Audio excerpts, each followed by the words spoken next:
minerals and vitamins, irons in the niacin. Fuck who that I fear. Rappers sit back, I'm about to begin. Bout foul talk you squall. Never even walked the wall, more or less destined to get tested. Never been arrested. My album will manifest many things that I saw, did or heard about, or told firsthand. Never word of mouth. What's in the future for the fusion and the change? Of rappers are in danger. Who will use wits to be a remainder when the missile is aimed to blow you out of the frame? Some will keep their limbs in, some will be maimed. The same suckers with the gab about killer instincts return bitchin', knowing damn well they lack in this division. The connoisseur, cracking your head with a 4x4. Realize, sucker, I be the coming like Noah. Always simmer you down, perpetrating facade what you consider an image. To me, this is just a scrimmage. I feel I'm stoned, not cause of Bopper wear my cap cock. The more emotion I put into it, the harder I rock. Those who pose lyrical but really ain't true, I feel. Their time's limited, hard rock too.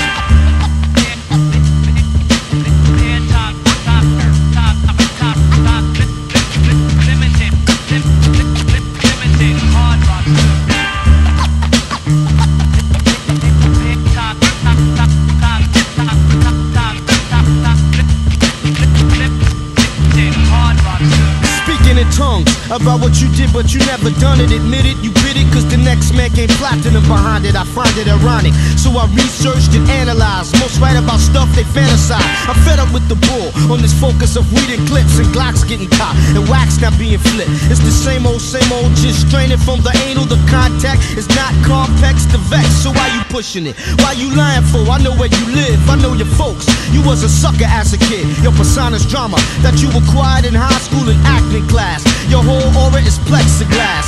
What's her face told me you shot this kid last week in the park? That's a lie. You was in church with your mom. See, I know. Yo, slow your roll, get we good to go. Guys be locking in this thing called rapping just for dough. Of course we gotta pay rent, so money connects. But I'd rather be broke and have a whole lot of respect. It's the principle of it. I get a rush when I bust some dope lines or roll that maybe somebody will quote. That's what I consider real in this field of music. Instead of putting brain cells to work, they abuse it. Non-conceptual, non-exceptional. Everybody's either crime related or sexual. I'm here to make a difference. Besides all the riffing to traps, I'm not sticking. Rappers stop flipping for those who pose lyrical but really ain't true, I feel. Their time's limited, hard rock too.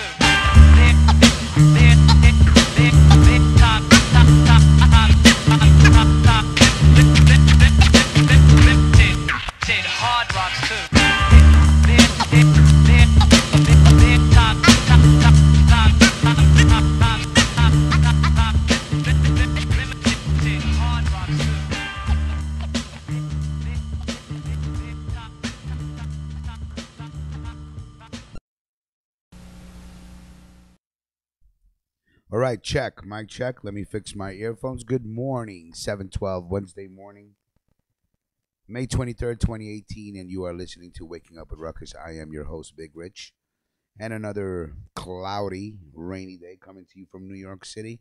And within that city, there is a borough like no other, and we call that borough Queens. Now, if you guys notice, I always open up with the Time's Up song from OC. That's going to be my opening song for the show, because it just says it all. You know, I don't have to say nothing. It just basically explains to all competition how I basically feel about them. And you know, time's up. So when I get on the microphone, it's basically time's up for a lot of other people. So that's how I feel about myself. That's how I feel about the platform. So that's why I play that song every morning. OC, Time's Up. Now, excuse the fact that there was no lo-fi hip-hop last night. If anybody noticed or didn't notice, I don't know. I just shut off the system because it was acting weird. And I've had it on for a couple of days straight now. So I just said, you know what? Let me let it rest.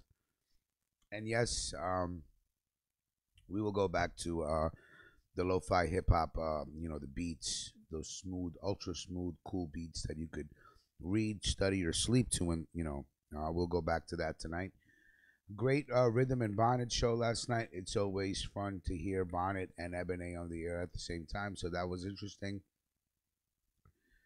Great show, good times. And now when we do music from now on, we'll have a little bit of a video element. So if I can find the music video, for example, today's Reggae Wednesday. Jean Paul Shelton, salute to you. Thank you for sponsoring the show. There'll be videos. Some of the songs that he picked, I actually found videos for. So we'll always have a video element when we play the music.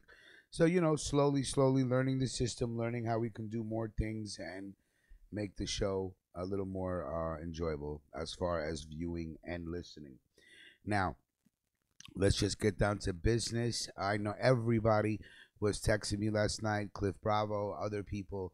What tick tick tick tick. We've been waiting all day. I know. And listen, you guys are waiting. I'm waiting. The hosts of the show, they're working on putting together a show that is going to be proper, that is going to be pure entertainment, and at the same time informative, because some foul shit went on the platform, and again, we don't just get on the microphone and talk shit and make accusations. No, we've what is it, almost 2 weeks, going on to 3 weeks. Nobody's really said nothing, but it's coming. And, you just gotta take your time. So please be patient. It Believe me when I tell you that it will be worth it. Uh, for the episode. So I don't know when it's gonna air. I know it will air this week. I don't know if it's gonna be tomorrow or Friday, but maybe we should just move it to Friday and have a Friday night complete insane turn up, because it is going to be kind of a turn up, but at the same time it is going to be an informative show. So with that being said, I will turn on the computer right now. So this way, good morning to Rob Lowe. Good morning, Jean Paul, Nikki Jean, New Jersey Rob. Salute to everybody. Thank you for joining me this morning. You know how we do. And it's a beautiful feeling, and I'll tell you, it's a beautiful feeling. Here's two things. One, it's summer. So, it's beautiful. You wake up in the morning, the birds are chirping. It's not cold. Summer's here. And we all know how we feel about the summer, especially if we were born and raised in New York City. The summers in New York City are the flyest. So that's a good feeling. And another good feeling, because, I was having conversations with people yesterday, and they're just like, we don't understand your laid back, lackadaisical, relaxed attitude towards everything. And I'm gonna tell you again, when you don't have an agenda, right? When your agenda is not, again, this whole platform, everybody, that's doing something, it's all about, oh, gotta get this bag, gotta get this bag. It's all about the bag, and when for certain people, it's not about the bag, it's not about the money, it's not about that. So you have this carefree attitude that actually, it may be, riddle other people, not riddle, but it just makes them think, this guy is just so laid back and relaxed, and I truly am. I hear still people talking shit, taking shots at me. It really doesn't, like, it doesn't phase me, you know what I'm saying? So when you don't have an agenda, when the agenda for this platform was to network, bring people together, and have fun. So it's like, waking up every day and presenting a show to you guys, and regardless of what I get back out of it, it's no stress to me, because after the show's done, I just go on and do what I have to do. So, try to keep that in mind. When you could do something, and the only reason for doing it is because you can do it. The rewards are limitless, because you're not looking for anything. I'm not looking for this, I'm not looking for that. So you get a donation, you're grateful. You meet a new friend, you're grateful. You meet somebody that teaches you something, you're grateful. Like, every little thing you get is a reward, because again, what did I do this for? I didn't do this for to support my dogs and shit. You know what I'm saying? This was all done so we can build something out of it, and we slowly are.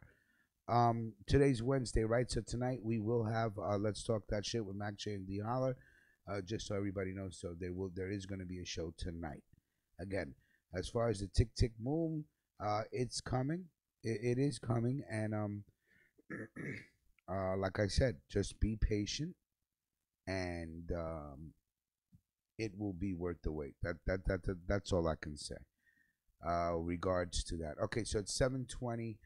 I have one article. I think I had two articles that I was going to talk about until and waiting for Jamari to get on the air, but we could talk about one of them, and it's an interesting topic. Let me just get the video up, and if there's anybody, any of the co-hosts of any other shows that want to call in, from the 7 to 8 hour just to rock out. I have no problems with that. If not, that's cool. I have, I can just go into the room and out of the room to have a rapport with the audience. So, I think this video came out yesterday, the day before, and here's an interesting topic because there's a lot of I was talking to certain people, and there's actually a whole line of people that there's a list of people that for some reason whatsoever does not like me, does not like Ruckus Radio. And here, I'm not here to be liked or not liked by people. Everybody will have an opinion. And if we go back to the white boy from Canada, this the abnormal bipolar one that was making videos about me, he touched on a subject. Okay, he touched on the subject of the N word. Okay, and it's like, why is a non-black person like Ruckus Radio allowed to use the N word so freely? And I've never thought of something like, I did think of something. I did think of that when I was young, growing up. But I grew up with a lot of different ethnicities. Now, when you grow up in Queens, like I said, Queens is like the United Nations. Now, some people say I don't have the right to say the word. Other people say, Rich, you know what? You're down. You're genuine. You get a pass. Or certain other people say, you know what, man? We've adopted you, Rich. You may be Indian, but you're black to us. Whatever it is, man. It's just a skin color. It's more about attitude. It's more about your soul, your persona. But the N word. So now Kendrick Lamar brings a white girl out onto the stage, okay? Brings a white girl onto the stage to sing Mad City, okay? And you know how the song goes? He goes, man down, where you from, my nigga? Fuck where you been, who you know, my nigga? Some shit like that, right? So the chorus has the N-word over and over and over again, right? Now, of course, it's N-I-G-G-A, N-I-G-G-E-R. You can hear it in the song. It doesn't sound like it's ER, it's A. So he brings this white girl on the stage, and I'm going to show you the guys the video right now, and then we'll come back for a second and we'll just talk about it. And here's the question, because I've been to many concerts, Wu-Tang Clan concerts, and here's a great example. Wu-Tang Clan comes on and they dropped his song. What did they drop? They dropped Shame on a Nigga, right? Now, when you go to these concerts, the majority of the people there will be white boys, white girls. White people love the Wu-Tang Clan. Okay? Now, when Shame on a Nigga comes on, I purposely always look around to see, and you'll have some white boys that'll say shame on a nigga who tried to run game on a nigga. No problem. And then you have other people that will say shame on her and then stop singing the lyrics and then go back and they just refuse to say the N-word. Okay, so we'll come right back. And if there's anybody, 347-299-5086 that you have some free time, call in and let's talk about it. When it comes to music, when it comes to a supporter, when it comes to somebody that's going to get on stage with the artist and go line for line, does the color of their skin have a preference? Should this white girl have not said the N-word along with Kendrick? All right. So there's the video. He brings this woman out on the stage, this a teenage girl, young adult, I don't know. Brings her out on the stage, and she knows the words for Mad City. Drops the song. Now she's singing the lyrics. So here it is. If you buy the album and you like the artist and you know the song line for line, why should you have to go out on that stage and not be able to rhyme the song with him? Why would Kendrick Lamar just stop this girl? I mean, if you don't want to say the word, then just don't say the word. But you're telling her to go line for line with you. She's telling you, I'm ready to go rhyme for rhyme, line for line. Was he wrong? Or was he justified? Now, when I put the post up on Instagram, everybody was like, fuck Kendrick Lamar. He's wrong. Shorty was allowed to say the lyrics. So now, here's my question to you. Is there a line? Is there a line when it comes to music where people are, let's just keep white people should not say the word nigga if they know the words, if they're at the concert, if they know the lyrics, if they buy the music, if they support these artists, do they get a pass? And then I was wondering that yesterday, and that's basically why I brought this article up, because I've been getting a lot of slack from a lot of people. There's a lot of trolls that come into the room, and you see what they say. They say, "How are y'all letting this Indian dude say the word nigga?" And I'm gonna tell you, it's simply like this. It's not a color thing for me. We grew up in an environment that was so heavily influenced by hip hop and the way artists talk. I have Jewish friends, I have Peruvian friends, I have Puerto Rican friends, I have Jamaican friends, I have Ethiopian friends, I have Egyptian friends, I have Palestinian friends, I have all sorts of ethnicities, and we all grew up under this little clique of being able to say that word because we were so in love with the music. Hold on one second.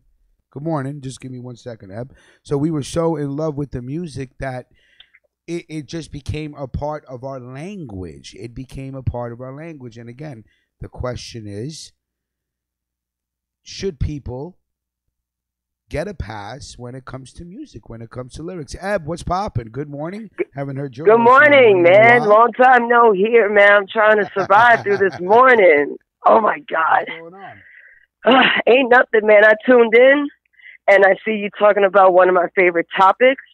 Yeah. Are white people able to use the N-word when reciting lyrics? Now. Exactly. Yes. No. What say you? Don't do... No. No. Let me tell you why. Allowed. Not around me, man. Just Okay. because there's a lot of funny things with certain Caucasian people. I'm not going to say every Caucasian person. Okay. But you don't know where every Caucasian heart lies. You know what I'm saying? They might say the N-word because it's part of the lyrics, or they say, hey, you're a nigger, or, just Right. come straight with it with the ER. I'm like, listen, I don't know where your heart is. Let's keep it safe. Don't use the N-word around me. I don't care if it's part of the lyrics. You know what? If you're that mad, blame your forefathers. Your forefathers gave us the word. That's something that we were able to keep and not give back. Do you feel this way because you're a black woman, or do you feel this way because you feel it's morally wrong for white people to use the N-word? Well, I think it's morally wrong. I mean, Okay. Because I know that it's now a cultural thing. Like white people, well, some white people, not all, they still do not understand that there's still some power behind that word. Yeah, we use it as a term of endearment, but it's like you guys don't share the culture like that with us. So it's like, how could you relate? Like when you use the N-word, are you using it in a racial way, or are you really using it because you understand the culture? Now, like you mentioned earlier, how you're not black, but people side-eye you because you use the N-word. Well, yes, you're still a sand nigger. Let's be real. Yeah, absolutely. I've been reminded of my sand niggerish for a very long time. Exactly. And nigger is not only erasing, it's more of a color thing. So if you happen to have a darker skin to a racist white person, you a nigger. So it's not only a black thing. It's more so of a color thing. Well, racist white people also hate Jews as well. So it's not even about melanin. It could be about your your race, your religion as well for some white people. But now here's my question. I've been to many Wu-Tang Clan concerts. I'm a Wu-Tang Clan fanatic. Now, again, I purposely turn around because I'm surrounded by Caucasian people every time I go to these gigantic outdoor concerts, right? And here comes the song "Shame on a Nigga."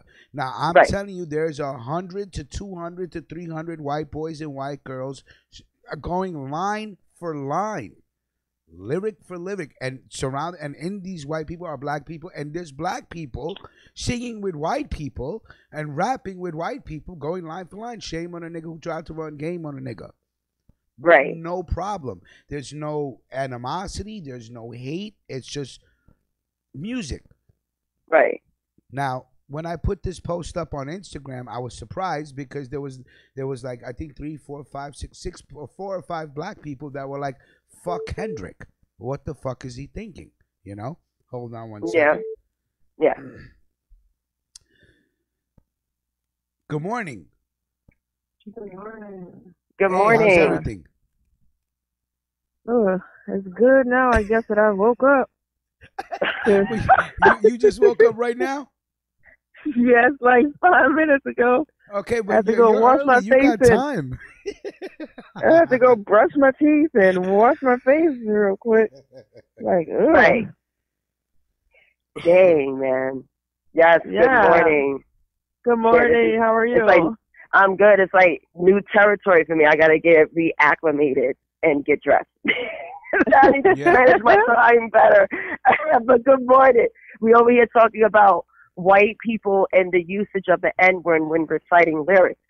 What do you think about this, Jamaria? Did you see the Kendrick Lamar video that he put up with the white girl, Jamaria? I didn't see the video, but I did read about what happened. Right. And so it's like, okay, long as I ain't there, I really don't care. But okay, if I'm present, then I don't want to hear it. Okay, yeah, so I don't want to hear you like, say you it. are not for it. Even when it comes to lyrics and music, Caucasian people should not be reciting every word in that song if it's not. No, you need to. Correct. Yeah, you have to self-bleep that. Because I'm gonna feel some type of way if I hear you. I mean, I know even if I know you're not being malicious, you know, you just having fun. It's a part of the song, blah blah blah. I'm still gonna feel some type of way when it's coming out of your mouth. So just don't say it. You know, I know people still say it when they're at home. I know they say it when they with their friends or you know what have you. Just for me, just mute it. Whatever anybody else allow you to do, like, you know, I'm not the N-word police. I'm not the nigga police. I ain't gonna run around saying, oh, are you saying it? You saying it? Right. You know, as long as it's not around me, I don't really care. But if it's around me, we're gonna have a problem. We're gonna have a word or two. Right. Okay, so I guess you and Ebony are pretty much on the same page and feel the same way about that. Okay. All right. And let me bring something that relates but don't relate. Like, you know how these two got married over the weekend. Whatever, you know. I was like, I like it for representation. I'm sorry, who got married over the weekend? Oh, I'm sorry, let me clarify. Meghan Markle and Prince Harry, when they got married over the weekend. Okay, yeah. So, you know, there were mixed emotions, like, oh, you know, the interracial marriage, or oh, you know, y'all just love it when a white man come and scoop a black woman off her feet. All types of, you know, different types of mixed emotions, right? So this kind of relates to what we're talking about. So I'm like, whatever. They get married, cute. I'll watch it. I'll drink tea. I ain't got nothing to do. So I was scrolling through Instagram, right? And there was a throwback picture of Prince Harry wearing like Nazi garb with the swastika band around his arm. So I'm like, whoa. So, oh, and on top of that, not only that, there's another image of him with another friend, or that might be the same image, and he has a friend that's wearing blackface. And they're having a good old time. I seen that picture with the swastika on his arm. I didn't know if that was him because you couldn't see the face, but I was like, is that this the Prince? It was him. He's a it looks like him. But yeah. But it goes to show you don't know where the white person's heart lie when it comes to certain things. Now he's married a biracial girl. Right. Now it's like when you're black, you kind of side-eyed it. Right. You know. Yeah, she's a light bright or whatever, but she's still a nigga at the end of the day. You know? Yeah, but you know what? Yeah, she's like, yeah, that's why I was like, yeah, I don't think so. Because she really doesn't look black to me. You know, she may be black, but she doesn't look black. If he had married someone of a darker persuasion, then I might be convinced. But I mean, if you look at them pictures, I'm gonna say she's very fair-skinned. Most people can't really tell. I mean, black people can tell. That's what they say in India. White people can tell too. They will not see her as white. But not at all. But a lot of people will look at her and think, "Oh, well, she was just as white as him, and she could pass." She definitely passed the brown paper bag test. So, right.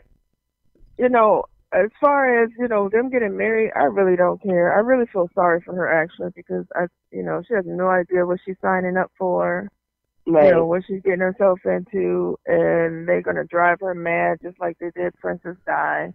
Yeah, So, they drove Diana mad. That's true.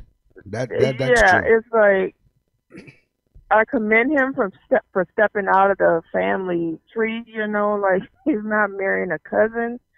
Right. So I give him a clap for that. He Kissing went outside cousins, huh? of the. Yeah, because Diana and Charles, they share a grandfather, so Wow. Shit. they are related already. But I mean, so who knows if he's really changed? What I have a problem with is black people making excuses for his behavior when he was wearing the Nazi garb and all. Oh, Yeah, the that's in his swastika. past. And Now, how long ago was apologized. that? Because he looks like he was a teenager. He looks a lot younger there, no? Is that an old picture? He wasn't a teenager, but he was pretty young. I mean, he was a young kid, but he was old enough to know better and old enough to do better. And my thing is, you don't know him. How are you going to apologize for somebody you don't know? You don't know what he feels, what he thinks. All you know is what he has said. And you can say he's apologized, but you can't speak to what's in his heart and what he really feels, because just because he's willing to marry her or whatever, she is half white after all. People, I know black people tend to claim people as all black, even if they're half of something else. But at the end of the day, those people are still half of whatever else they are. And, he's far removed, from the throne anyway. And I think, Elizabeth, she's so old anyway. She's like, I'm almost out of here any damn way. I don't care. I'm done. She's seen what happened the last time with her son. When he didn't get to marry who he wanted to marry and marry who they wanted him to marry. That was a disaster. He was wishing to be a tampon and all that. So,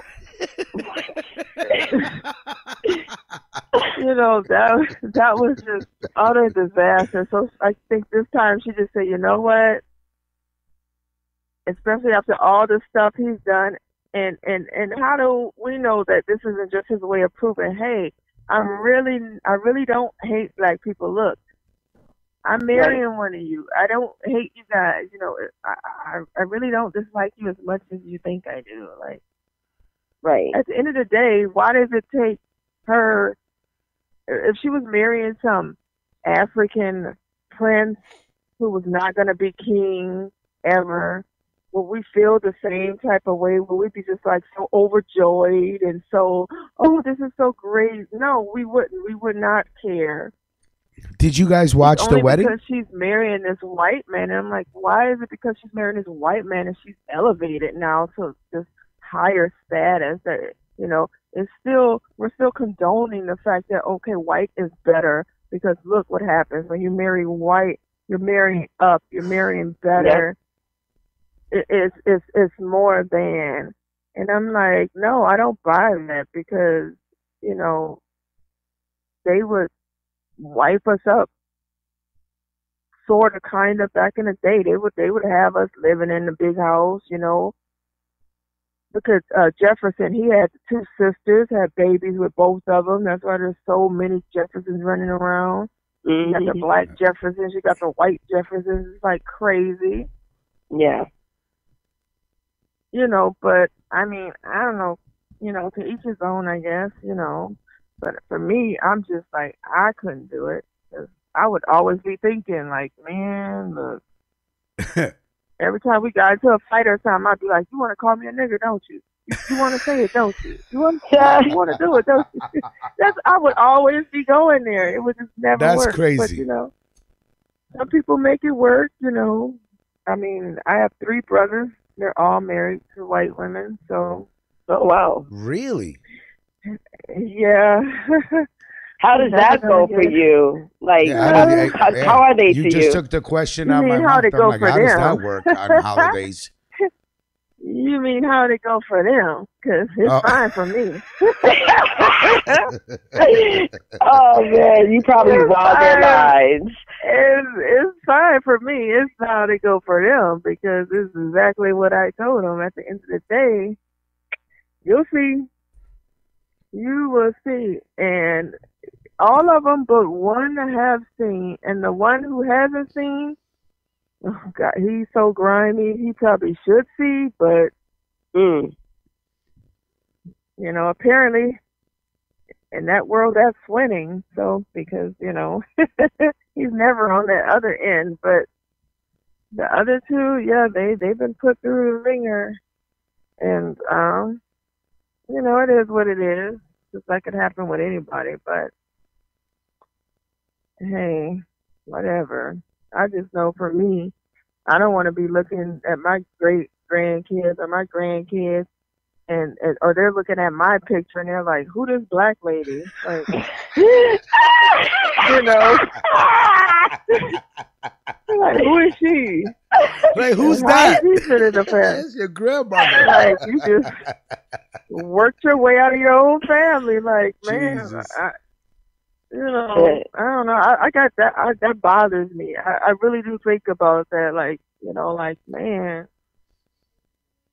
But, you know, hey, it is what it is, you know. And, you know, some men, especially our men, black men, tend to need a certain type of woman, and those women seem to be able to oblige that need, you know. Right. So, hey, until they don't. Right. And then when they don't, that's when you're going to see the crazy black man walking down the street crying with no shoes on. She took everything. She took everything.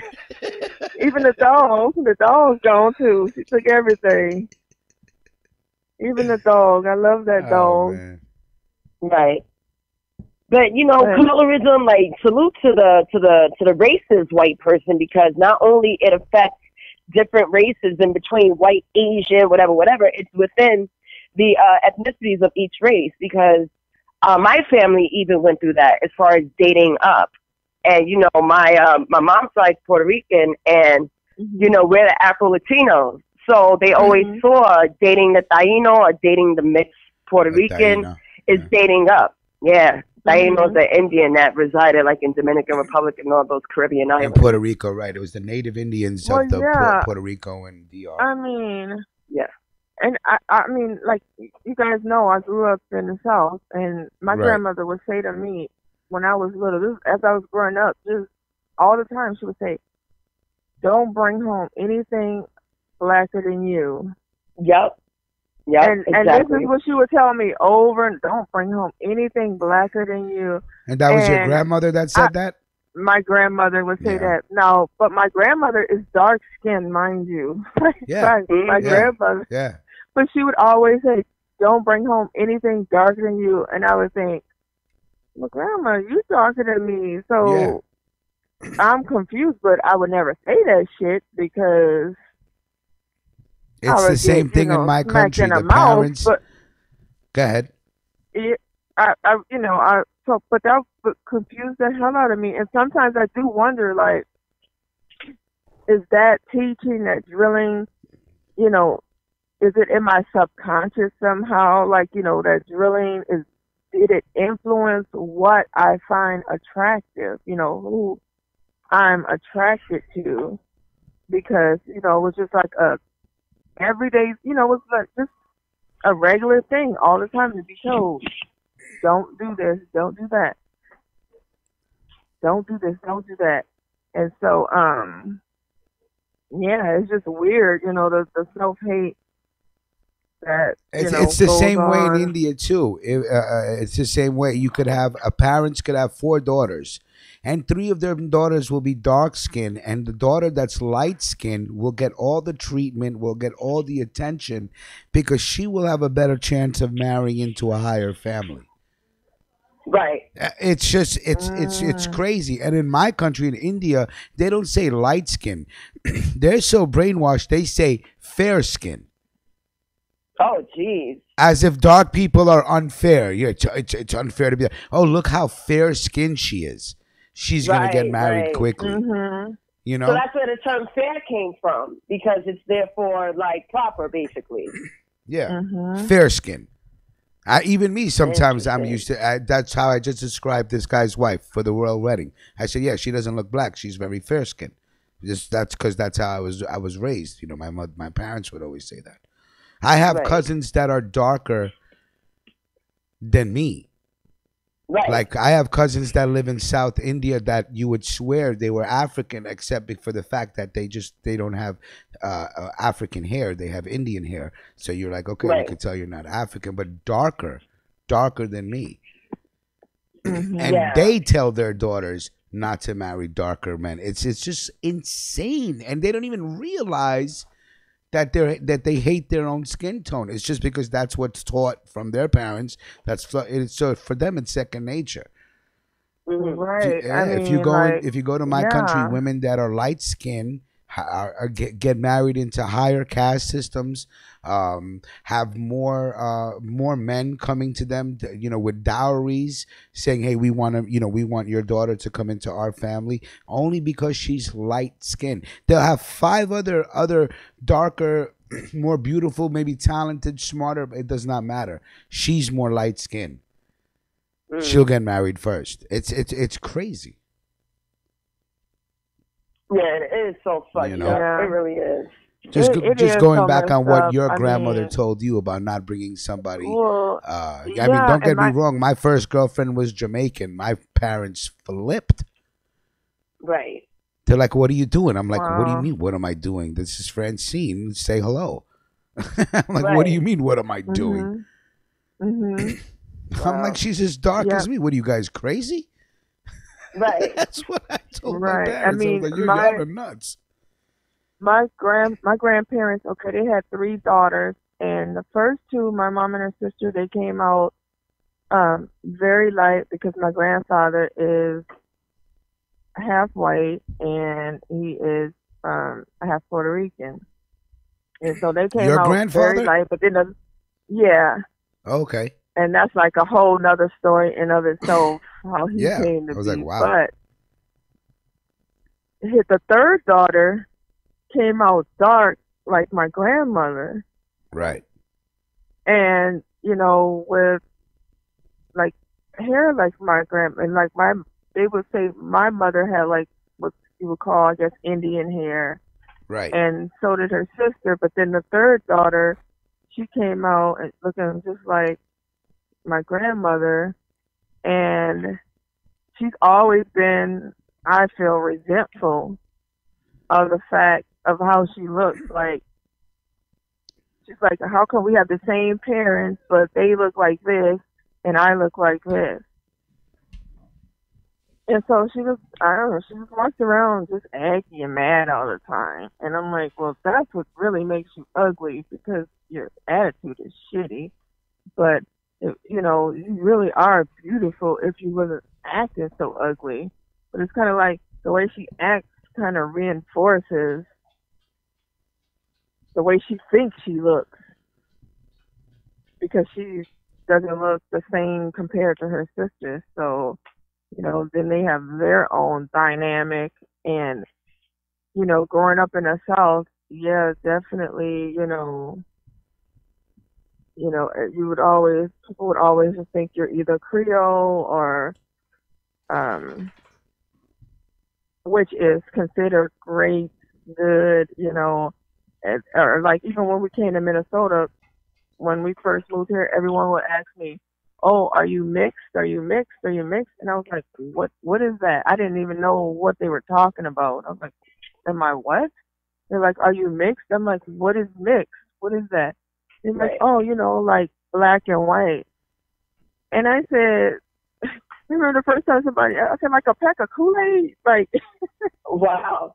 I'm like, you're asking me if I'm like mixed like a pack of Kool-Aid or something? I'm like, no. That's funny. I was so dumb. I was like, no, I'm not mixed. Like I was highly offended. I'm like, I'm not fucking food item. I'm not mixed. I'm just, I just am. I'm just black. Like, they're like, oh, you look mixed. I'm like, what the hell is mixed? Why do y'all call it that? They're like, oh, because, you're more than one race. And I'm like, oh. I was like, no, because where I'm from, that's not cool. It's not, like, I was taught that the only white women that are with a black man is a white woman that white men don't want. So That is a lot, but shit. yeah, like seriously, I was taught she's a reject. Like literally, they say she's a reject. She's the bottom of the barrel. They don't even want her. So, you don't want her. And I'd be like, yeah, look at my brother and go, you don't want her. And he'd be like, yes, I do. Like, he always said even when we was little, we would go into the French Quarters and he'd be like, ooh, I'm going to marry me a white woman one day. And I'd be like, boy, you better shut up. You're going to get popped. Come on, you're going to marry a white woman. You know what Grandma said. You don't want to marry no white trash. He'd be like, whatever. I'm going to marry me a white woman because when you go to the French Quarters, then that's where you would see, all the black people, all the white people, coming together. Like, you wouldn't see nobody overtly, like, together like that. Right. But all together in one place, just hanging out or whatever. Mm-hmm. I didn't really see that until I got to Minnesota. And you know how little white kids are when they first see black people? Like how they be like, yeah. And they're staring at black people like, that's how I was when I got to Minnesota and I seen a black man and a white woman walking down the street together and they was holding hands. I was like, oh my God, y'all come see. Y'all gotta see this. And then my little sister and my brother come running in like, what? I said, look at that white trash walking with that black man. Like, I really said that. But that's what I grew up thinking. That's what I thought. And I was like so shocked that they were just, like regular people just walking down the street. I said, they ain't even trying to hide it. They just walking down the street holding hands. I just could not believe that. That's was so like, different. wow. Because, all right, you said you went to Minnesota and people recognize you as being a mixed person. And you grew up not knowing what mixing is, racial mixing. And it's funny you say that because on the East Coast, people pride on their mixed heritage, like pride heavy. You had to know they were at least 3 races or more, like on the East Coast. Oh my God! Yeah, they love to let you know what they're made up Indian. of. Yeah. Exactly. It's oh my God, I would get embarrassed. Like if I had to break down, what I am to people, I was like, this shit is too much. It's too confusing because I would be like, okay, I got one like literally, I have a grandparent of a different race, like on each side. I have, a Puerto Rican grandparent. I have a full-blooded Indian great-grandparent. Nice. Full-blooded native, but dark native, dark and tall. And, but full-blooded. And then I also have a full white great grandparent, and then I on my mom's side, and then I have a full white great grandparent on my dad's side, who was actually she was a mail order bride. She was ordered like from a fucking book or catalog. Jesus. Wow.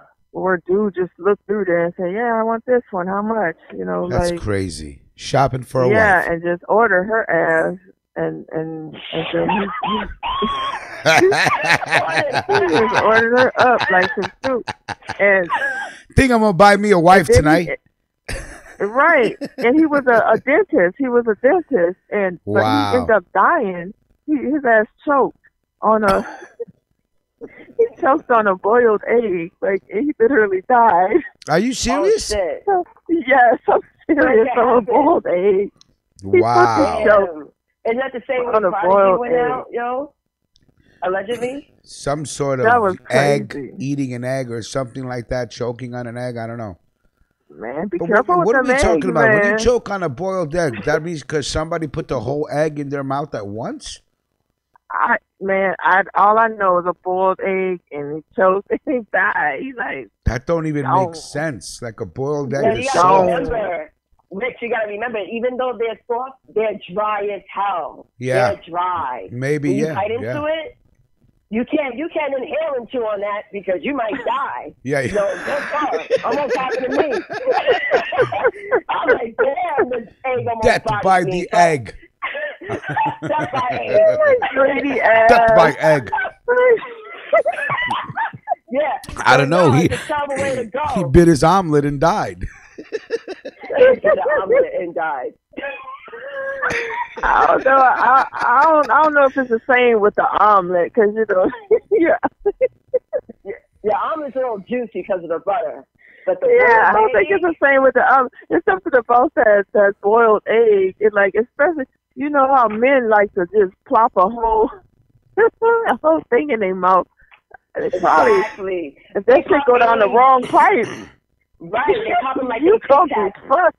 If you Well, ain't first got of all, nobody I there to never give you eat the Heimlich. yellow. I always take out the yellow, so I just eat the egg white. And for the most part, they're pretty slippery, so I can't see somebody choking on the white of a boiled egg. But the yellow, yeah, the yellow, if you're going to just put the whole yellow in your mouth and maybe, I don't know, just accidentally inhale and the thing just gets lodged in your throat, that's So crazy. you eat a boiled egg, you just peel off the white, and then you just eat the white, and then you just throw the yellow away.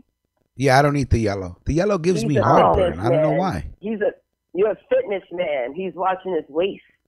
Oh, I don't know about the waste. I've never eaten the yellow of the egg. I find it disgusting. So Really? do you boil it all together and then just throw away the yellow? Yeah. or No, do you I just don't take throw it the away. white I mix out? it into the food with the dogs. It's good for their skin. Yeah, it is. Protein. Yeah, so I give it to the man, how dogs. can you I not just eat the don't. yellow, I don't man? eat I the eat yellow. all It gives that. me heartburn. Oh, that's interesting. Like I if thought I it was was to because eat you were being cautious. eggs over easy, I'd die. It'd be a wrap. You'd have to take me to the hospital. I wouldn't be able to make it. Really? Well, yeah. Yeah. I gotta have my eggs fully cooked. Yeah, cooked. I don't know how people eat them runny. I think that is the most hard. disgusting thing yeah. in the world.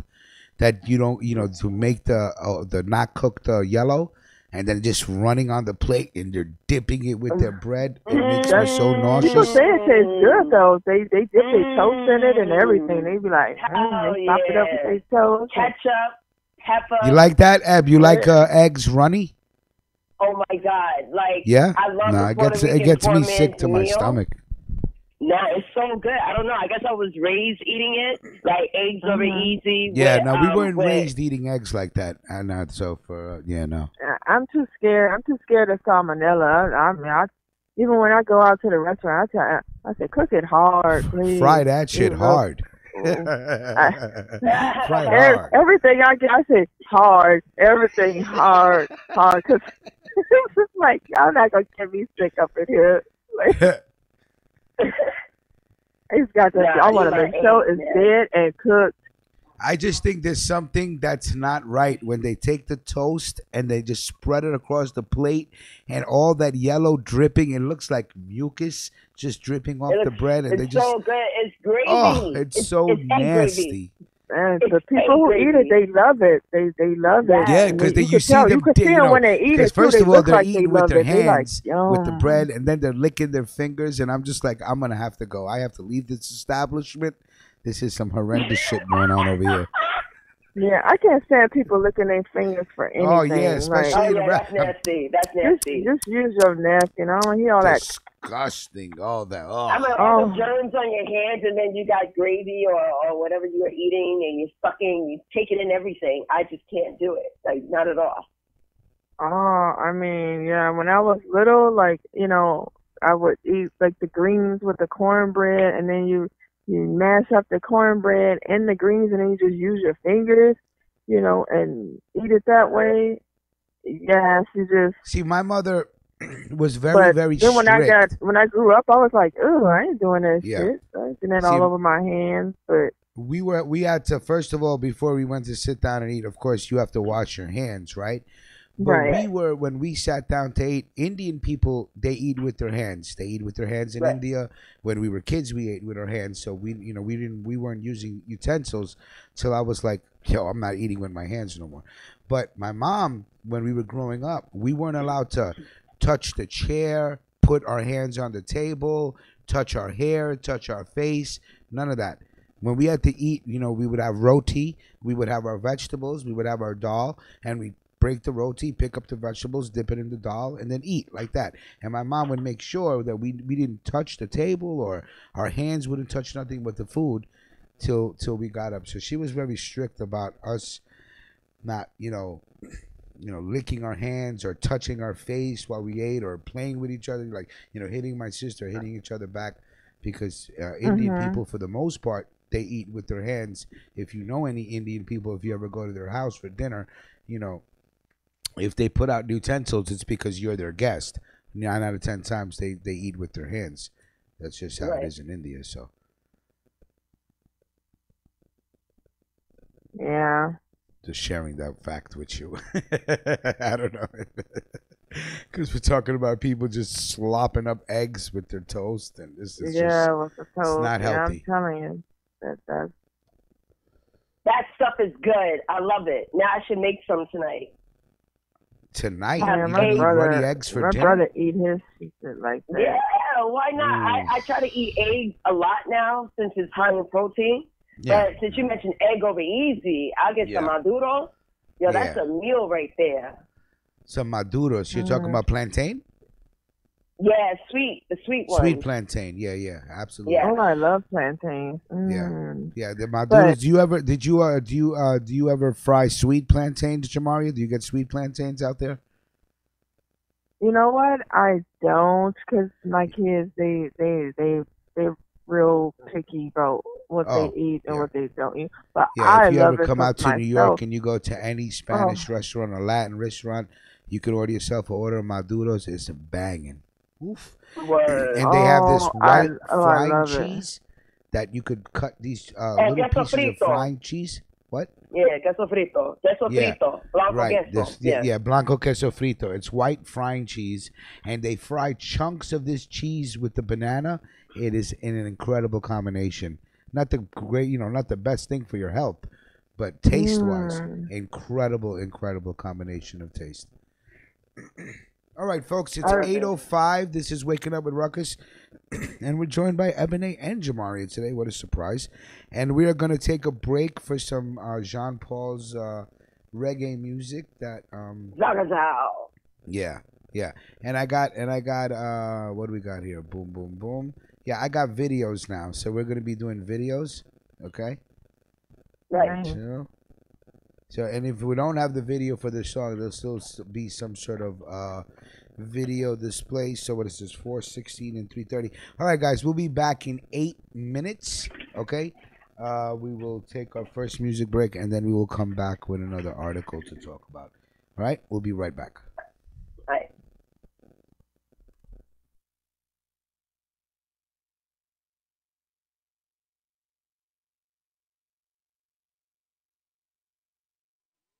All right. All right, back again, waking up with Ruckus with my co-host Ebony and Jamaria. A special treat for this morning, a wild Wednesday, as you say. Grateful for Ebony calling in and joining in on the conversation. Always makes a conversation better when there's someone to conversate with, of course. And we were talking behind the scenes on what to talk about next. Now we were gonna go into this whole R. Kelly situation because there was 2 articles yesterday. One from the Daily News, and I think I did send this to Jamaria. And it's just like it never stops with R. Kelly with these accusations. And he must be protected by, the devil himself, because it just seems like you could actually catch a video with this man with little kids and teenagers, and still he probably will never go to jail or be reprimanded or have to, pay for these Not alleged yet. accusations. Right. Right. But R. Kelly, Every time something. Go ahead. Oh, I was Jamaria. gonna say, every time something scandalous about him comes out, you ever notice he just starts singing? Like Singing he'll put up a everywhere he video goes. for him singing. He will never address it. He just put up a fucking video singing. I'm like, quit trying to piper us, man. Just quit trying to seduce us with your singing, and then you will see people saying all kind of comments like, you can call him a pedophile, but he sure is talented. I mean, R. Kelly has to be one freak. of the most talented and gifted alleged pedophiles in the history of pedophiles. Like, right. can this man do no wrong? They'll be like, he sure can't sing, no. You can't take away his talent. I'm like, who gives a fuck? I mean, yeah, he does have a problem with those little kids. But have you heard that last album? If somebody rapes your daughter, rapes your sisters, you're gonna say, damn, he sure can't paint. Look at that picture he made. Right. He might have came and raped you, but Excuse damn, he me can for throw down laughing. with them There's nothing brushes. funny about being raped, but the way she It's put that like- analogy together, that's just funny. Yeah, but it's like that's how people think, because people are actually saying as they're commenting on these videos, he starts singing, and he's singing his song, and and everybody's like, oh Lord, he sure can. I'm like, damn, okay, he's all right, but damn, he ain't enough to make me overlook, rape and pissing on people and making them eat your shit. I'm sorry. When you get to that song, please let me know, because Bump and Grind is not enough for me to overlook eating some shit. Okay, it's just not enough. I'm gonna need more. I'm gonna need. Jamaria is more. always ready to go in on R. Kelly. I'm so sick of R. fucking Kelly. I'm so I don't tired blame of you, him. man. I'm waiting. Again, I'm so I seen tired the of video people of him singing. two-stepping and dancing to R. Kelly. I mean, it's one thing, you can appreciate his talent and his music, but he's still fucked up. Yeah. The two things can't exist. You don't have to choose. You can't say, well, if I say he fucked up, that means I don't like his music. No, it doesn't mean that. It doesn't mean you don't like his music. It don't mean that he didn't make some good songs. It just means that he likes to prey on little girls with crooked ponytails. It just means Crooked that ponytails. What is wrong with that? crooked ponytails. He looks for the crooked. He goes to McDonald's and he looks for that little girl with the crooked ponytail. She might have a fat ass. She might not. But she gotta have that crooked ponytail.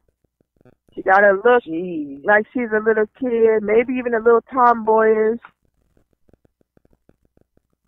And then, so he can teach her and train her up the way he need her to be. Plus, he ain't got to worry about her reading some shit, because he can't read or write.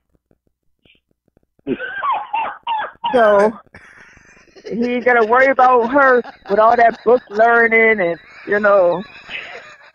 all that reading and shit. Ebony just and writing. burst out of nowhere. He ain't got to worry about all those conversations, that he would have with a grown woman. And, she might stump him with some shit. So he got to worry about that. He know Cat in the Hat. He know, Hop on Pop. And, he know those books. Oh, my So God. he'll stick to whatever the 14-year-old Hop triple. and And now these days, with all the abbreviation and the texting, he's like, great, because I couldn't read that shit anyway. I didn't know what the hell they were saying. So I love this. I mean, dudes are back in joints with emojis only, so you already know it's a feel. What is it? What do they say? I can't get the word out. It's fucking field day for our time Right. with these emojis. Man, he's in heaven, because he used to have to roll up to the McDonald's with a pair of sneakers, right? He roll up to McDonald's with a pair of tennis shoes, and he'd be like, "Look, girl, Why look what I got is in it here." that people will just do not want to accept the fact that this man has a problem. It's like almost like the Whitney Houston situation. We see that she's cracked out, but nobody wants to say anything. Like, yo. Oh yeah, they just blame it on Bobby. They just say, "Oh, that girl could sing. She can't possibly want that crack on her own. Bobby must have forced it down her throat. It's Bobby's fault. He introduced her to that crack." I think every race protects their own legend. Is that but is that not sick? That's sick. It is sick. I say it's in this society, in this country, they don't give a damn about them little brown girls. They don't give a fuck what R. Kelly is doing to them. If you want to protect sickness, you're condoning that sickness. Exactly. They don't even want to believe that he's doing what he's doing. They would dismiss it and say, "Oh, she's 17, 18. She knows what the hell she's doing. She gave it up." But in the meantime, you have that white dude, what's his name? Kenneth Vernier, who's going to prison or whatever with the little white girl from Hollywood. I haven't heard that. I haven't heard that one. He's brainwashing 40-year-old white women. So if he can brainwash 40-year-old white women and convince them to get branded on their vagina and to give up all the money they got. I know you're talking about with the sex cult. Get their vaginas branded. Yep. Their vaginas branded. Yes, you heard that these are grown ass women, 40 years old. And you're going to lay down there. It took like 15 minutes to do this shit. You're going to lay there for 15 minutes and be seared like you a goddamn prime cow. Right, yeah. And you're going to do this. And now he's going to prison, but you don't want to believe that R. Kelly can brainwash a 18, 17, 19, 20-year-old woman. But this white man can brainwash 40-year-old women. What's the difference? Besides that, he branded them. R. Kelly ain't branding them with the iron, but he branded them with the herpes, I guess, and maybe that's how he. maybe that's how he marketed them. He like, "You mine now forever." Forever mine. This shit with the until your 25th birthday, then you got to go. You got to go after that, but as long as you stay looking like a little kid, you can stay. You start getting a little bit too sick, you got to go. Oh Lord, man. That's why he's starving these women.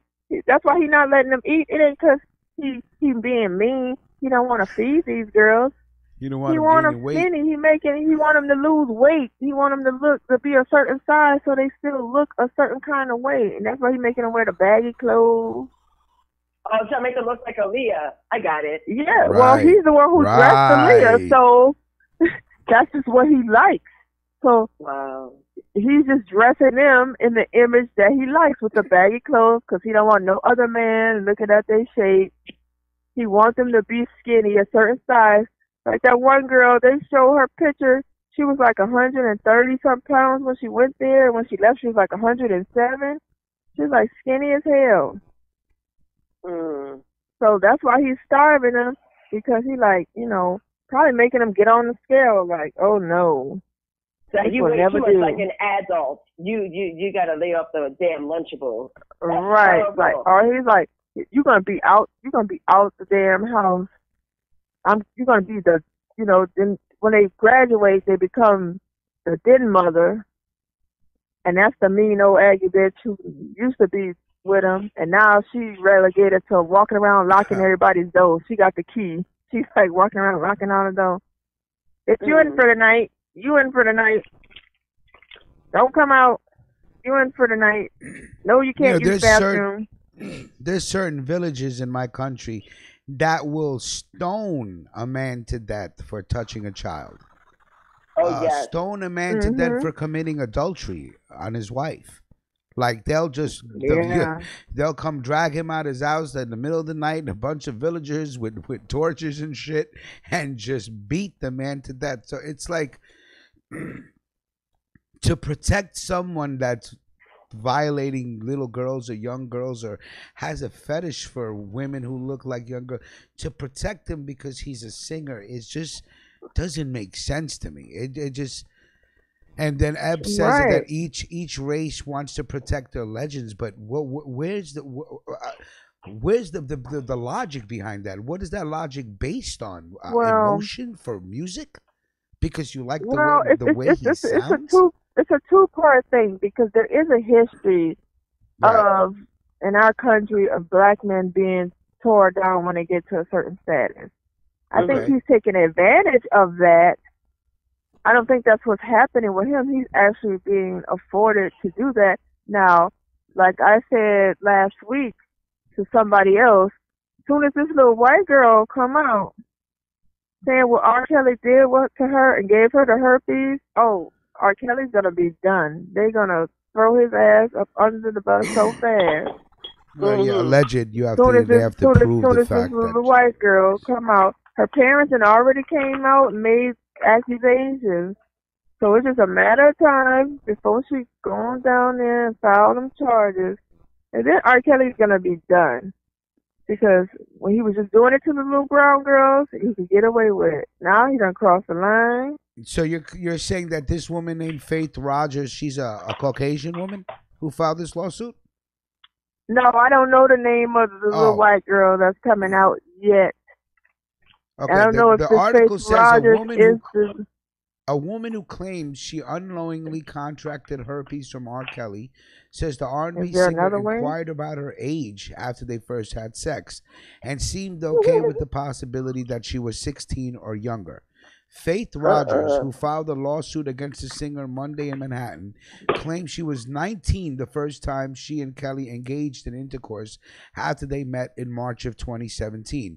He comes over and he starts like rubbing the side of my face, Rogers told CBS this morning in an interview that aired Tuesday. And he asked me how old I was. And I told him, and he's like, if you're really, 16, you can tell daddy, right? And he was like, you just look about 14, 15, or 16. Rogers, who is now 20, told the morning show she wasn't interested in sleeping with the singer, who was 50 at the time, but submitted and had sex with him. She also claims Kelly recorded them engaging in the act, even though she didn't give him permission to do so. He turns on all the lights, and he's like, take off your clothes. And he says it, with the authority in his voice. Rogers told CBS reporter Jerica Duncan, no, just, he's demanding me to do this, and I didn't take off my clothes because why would I? I just wasn't ready. Sex isn't something, I'm ready for. Rogers, who says she originally met Kelly in San Antonio following one of his concerts, asserts in a lawsuit that Kelly sexually assaulted her when they were in New York and claims he gave her herpes without telling her he had it. Bold accusations that will have to be proven in court, of course. Mm-hmm. So, he got that herpes. He got that herpes. Now, do we know that for a fact that he has herpes? Allegedly. Well, that homeless woman. Say that one more time, said he smelled like, ugh. All right, my question is, does he have a Caucasian girlfriend? And the last time I heard R. Kelly, he had a Caucasian girlfriend. I'm like, wow, this man's messy and shit. I know he loved, allegedly, whatever, messing with the little girls. But did he have a girlfriend at the time? Whatever happened to her? And did she say anything about his the accusations that's going on? That's a good question. I didn't think the man had a girlfriend. I haven't heard from that ex-girlfriend. We haven't heard from a lot of his ex-girlfriends. Because he settled so many cases out of court where he just paid people off and then you never hear about the shit. So yeah, they know how to be quiet. Even the girl he peed on, he sent her and her parents out of the country during that trial. He put her father on his album so he can get writer's credit. Yep. He put her father's name. He's listed on the album. Didn't play not a goddamn instrument. Didn't blow the harmonica or nothing. Didn't even bang on a drum. Didn't even bang on a damn desk, much less a drum. Damn. He got right. He didn't beatbox couldn't or even nothing. hold a whistle. Right. He didn't beatbox. So, he that's so he could collect money, he can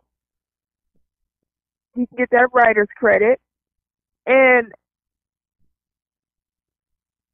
it's like, I blame the prosecutor in that case because they charged him with child pornography, which was whack because they knew they didn't have her cooperation. Right. So you shouldn't have charged him with no child pornography. There's a million other things you could have charged him with that would have stuck. I mean, there was like damn near a whole town worth of people that came out and said, yep, that's her. That's her. Teachers. Her own cousin. Because that was Sparkle's niece. Oh, the singer 2 years ago. Yes. Missing it. Yeah, that shit. Yeah, I remember that. Yes, that was her niece that he did that to. Crazy. So she felt bad because, she done brought her around. And she used to work with R. Kelly. And so I'm like,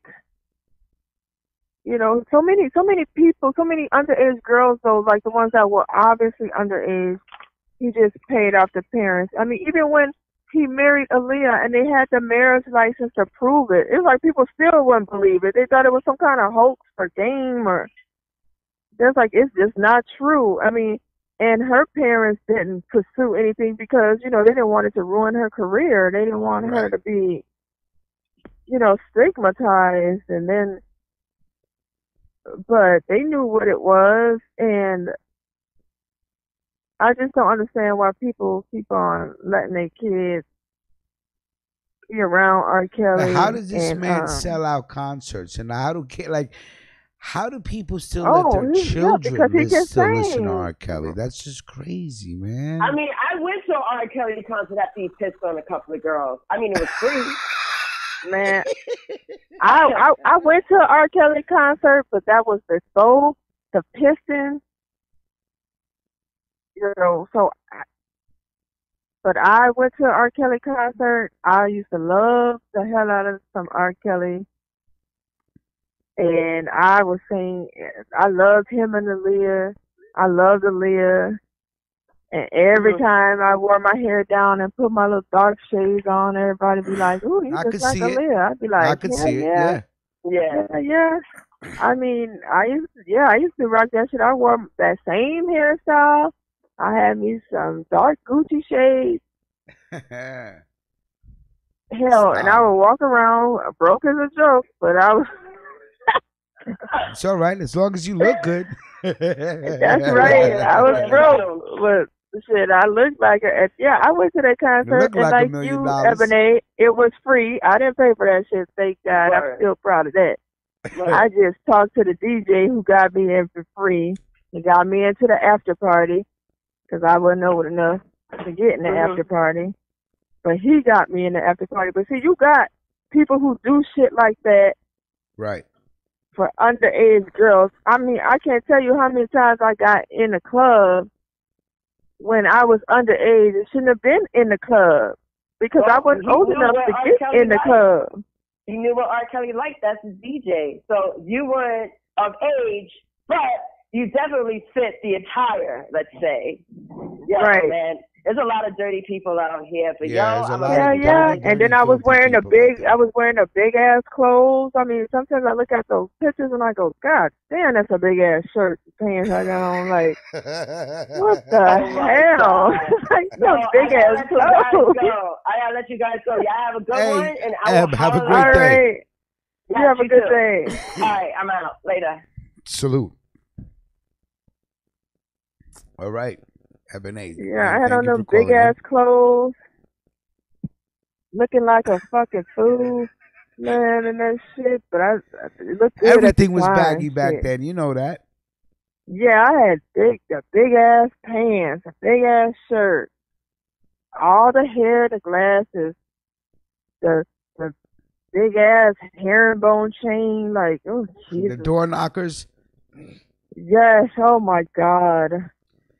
Door knocker earrings. I had to go out of town just to get them. I had to go out of town just to get the earrings. Hell, Yeah. I had a pair of big ass earrings that was in the shape of apples, man. That was like, Apples. cause they had they had like Okay. the heart ones, the big ones with the hearts, and you know it had the initials in the middle, and they had they had the ring that went to it, and then they had the ones that was kind of like almost like an apple shape. That's what we used to call it. It probably wasn't exactly like an apple, but we used to call it an apple shape. They were gold. They had the initials in them, and they were you wore 'em with the big ass door knocker, heavy ass earrings that drag your damn ear down. I'm sure a lot of people got they hole in their ear split from wearing them heavy ass earrings. Cause then because LL said you need at least 2 pair. So At least 2 pair. A Fendi bag and a bad attitude, right? Yep. yeah. So you had to wear at least 2 pair in your ear. Cause if you didn't, that was just lame. You wasn't right. Where just one, you had to have 2. And it wasn't popping here, so I had to go back home just to get it. I'm like, God damn.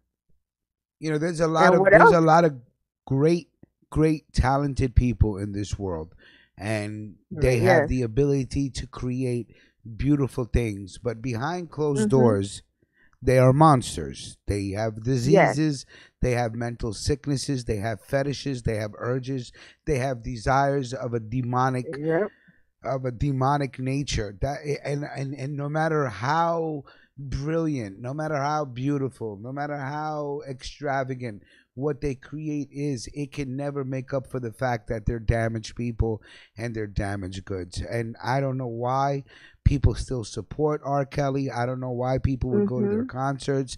I don't know why people would buy his music. Salute to Spotify. I think that is no longer gonna sponsor his music or promote his music. Something to that.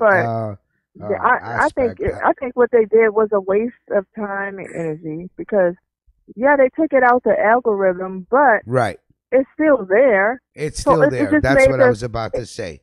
So you're trying to look like you care, but you don't really care anyway. Right. His music actually has spiked since they did that because now people are actively going in there searching for R. Kelly music. Yeah. For some reason there's a sense of perversiveness. Is that the word?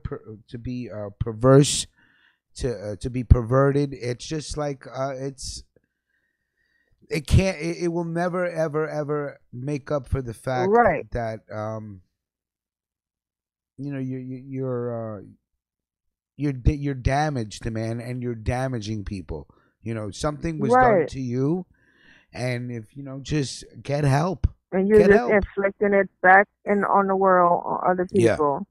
Get help. And all these people covering for him and know what he's doing because they're close enough to know it and see it, especially if they didn't even believe it before. But once you get to a certain spot, there's no denying. You know what you see, and you still cover for him because you're feeding your family. Then you gotta live with that. You got to hold some responsibility for that because yes, everybody has to feed their family, and we all got to do what we got to do. But I still believe that you can make a choice whether or not you want to participate in something or have anything to do with it. And if you continue to enable him to be able to harm these girls like this, that's all you're something doing. that's going to affect them for the rest of their life, you are partly responsible because he could not do it without your help. He couldn't do every it on album his own. bought, every song downloaded, every concert ticket purchased is a form of enabling. That's all it is. You're saying, but see, hey, most people don't even want to believe it. Yeah. Most people will deny it because they think, oh, he's a celebrity, he's rich. What do he want with her? He can have any woman he wants. Women are just throwing themselves at him. Right. And it's like, yeah, he could have any woman he wants. The point is he doesn't want them. That's the whole point. The woman that's throwing herself at him, he's not interested. He doesn't want her. And let's just keep it real. The nature, the behavior, the nature. Mm-hmm. He's nothing more than what he's doing is he's a predator. See, he's absolutely. preying on the innocence of a younger woman, and that's the kink. That's the fetish. That's the turn on. That's what gets his juices going. The idea of that he's going to be able to dominate his will on a younger person, and that is perverse. That is damage. Right, and that's also his muse. That's how he creates. And he probably feels that he can't be creative without doing that, because that's what gives him that's his what gets him idea. singing, huh? And, in exactly. a way. That's what gets him singing. You.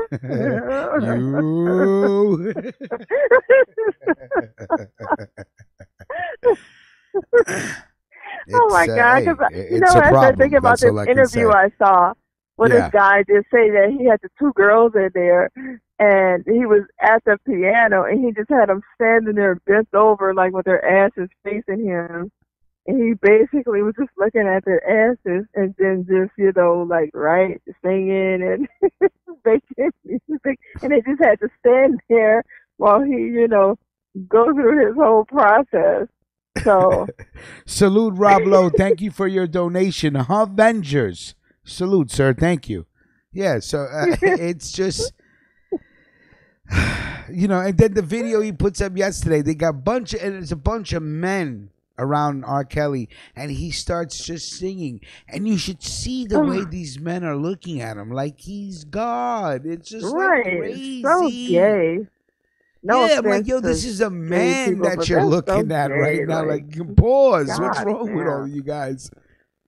Right, like, come on, acting like y'all just at church. Completely starstruck. Like, I'm just like, Jesus Christ, this can't be happening right now. He just starts singing, and everybody freezes. They're like, wow. They're just staring at him like he's unreal. I'm like, goddamn, other people know how to sing too, man. What the fuck is going on? Right. I just wish somebody would have said, Big Rich is hating on R. Kelly. They probably would have jumped his ass, though, if somebody would have said that, they'd have yelled out, shut the fuck up.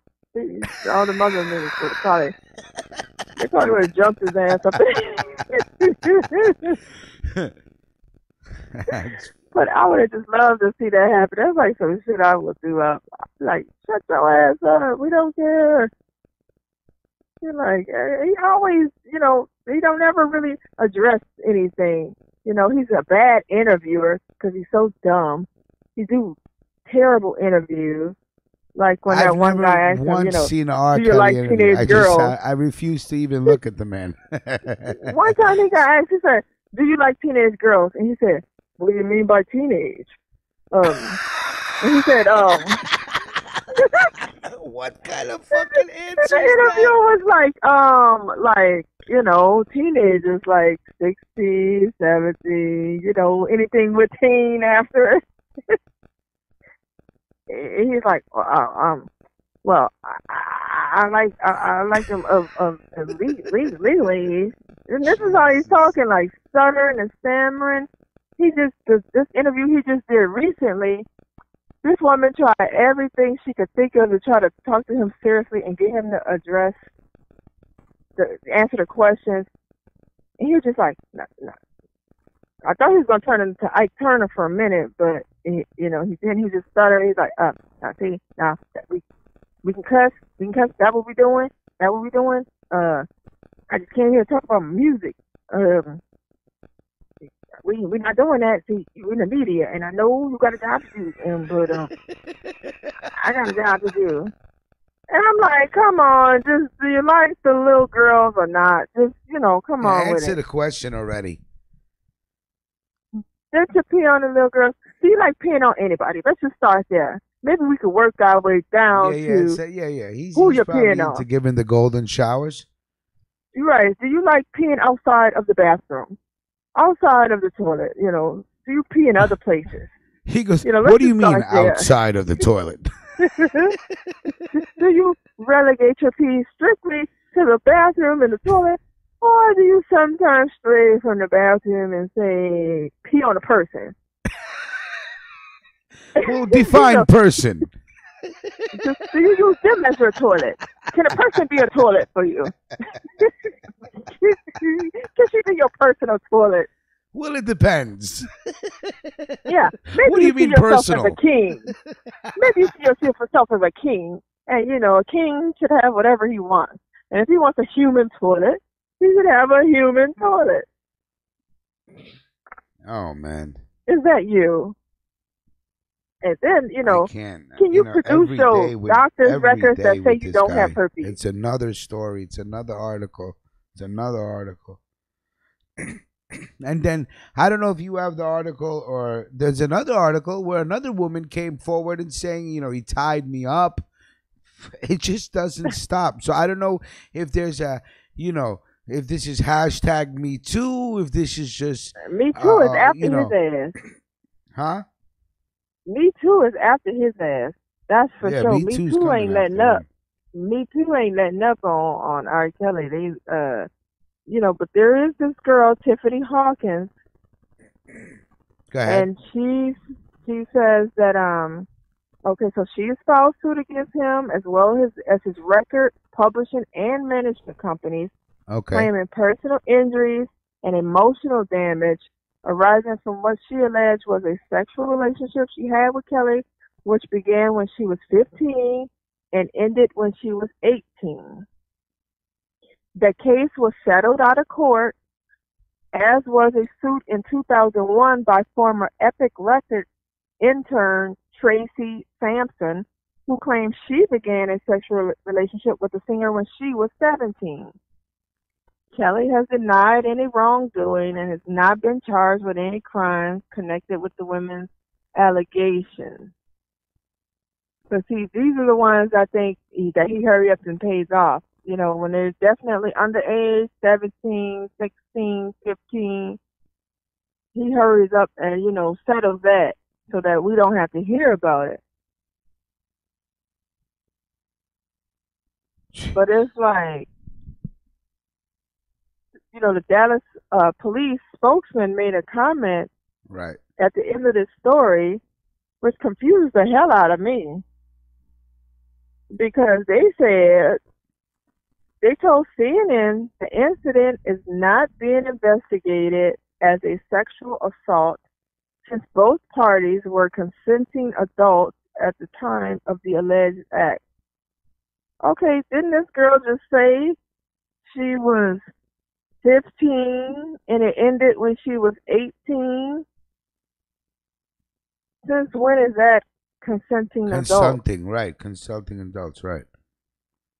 I'm like, are they? It just doesn't stop with this dude. I'm pretty sure if he was to go and backtrack to every tour he ever did in every country, in every state, there's probably one girl, one minor, allegedly that he's had some sort of connection to, relationship with, anything, something. I mean, the guy and is the other girl.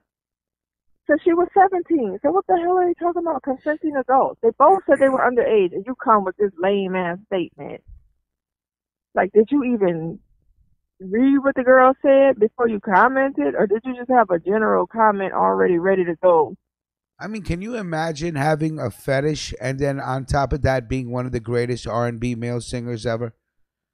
I mean, do you understand the power that comes along with that title? And then on top of that, you have an unhealthy fetish, an unmoral fetish. Yeah, I understand it. I know his brother do too, because he squashed his brother like a damn bug. Because his brother wouldn't take that case for him before he got found out guilty. He wanted his brother to go to jail for him and say he did it. And his brother refused. And then his brother told on him. But then now his brother living in the hood, and I mean, he living in Chicago, living bad. Like, that's crazy. He want to get out of there so bad. He won't even speak on R. Kelly no more. He like he like a hostage victim. He like, he got nothing but praise for him now. Right. He like, did I say it right, boss? Can I come back? Can I come back? Did I do good? Did I say it right? Did I do good? Please take me back. I'm so hungry. Please. Take me back. I said, it's obvious that this man so want to get back in. He want to get paid again because he got fired, of course. I'm like, he probably wishing he just took the bid and went on the prison and came out, because I'm telling you, he over there, this show where he was living in Chicago. I said, man, he really is broke. he over there, gunshots ringing right now.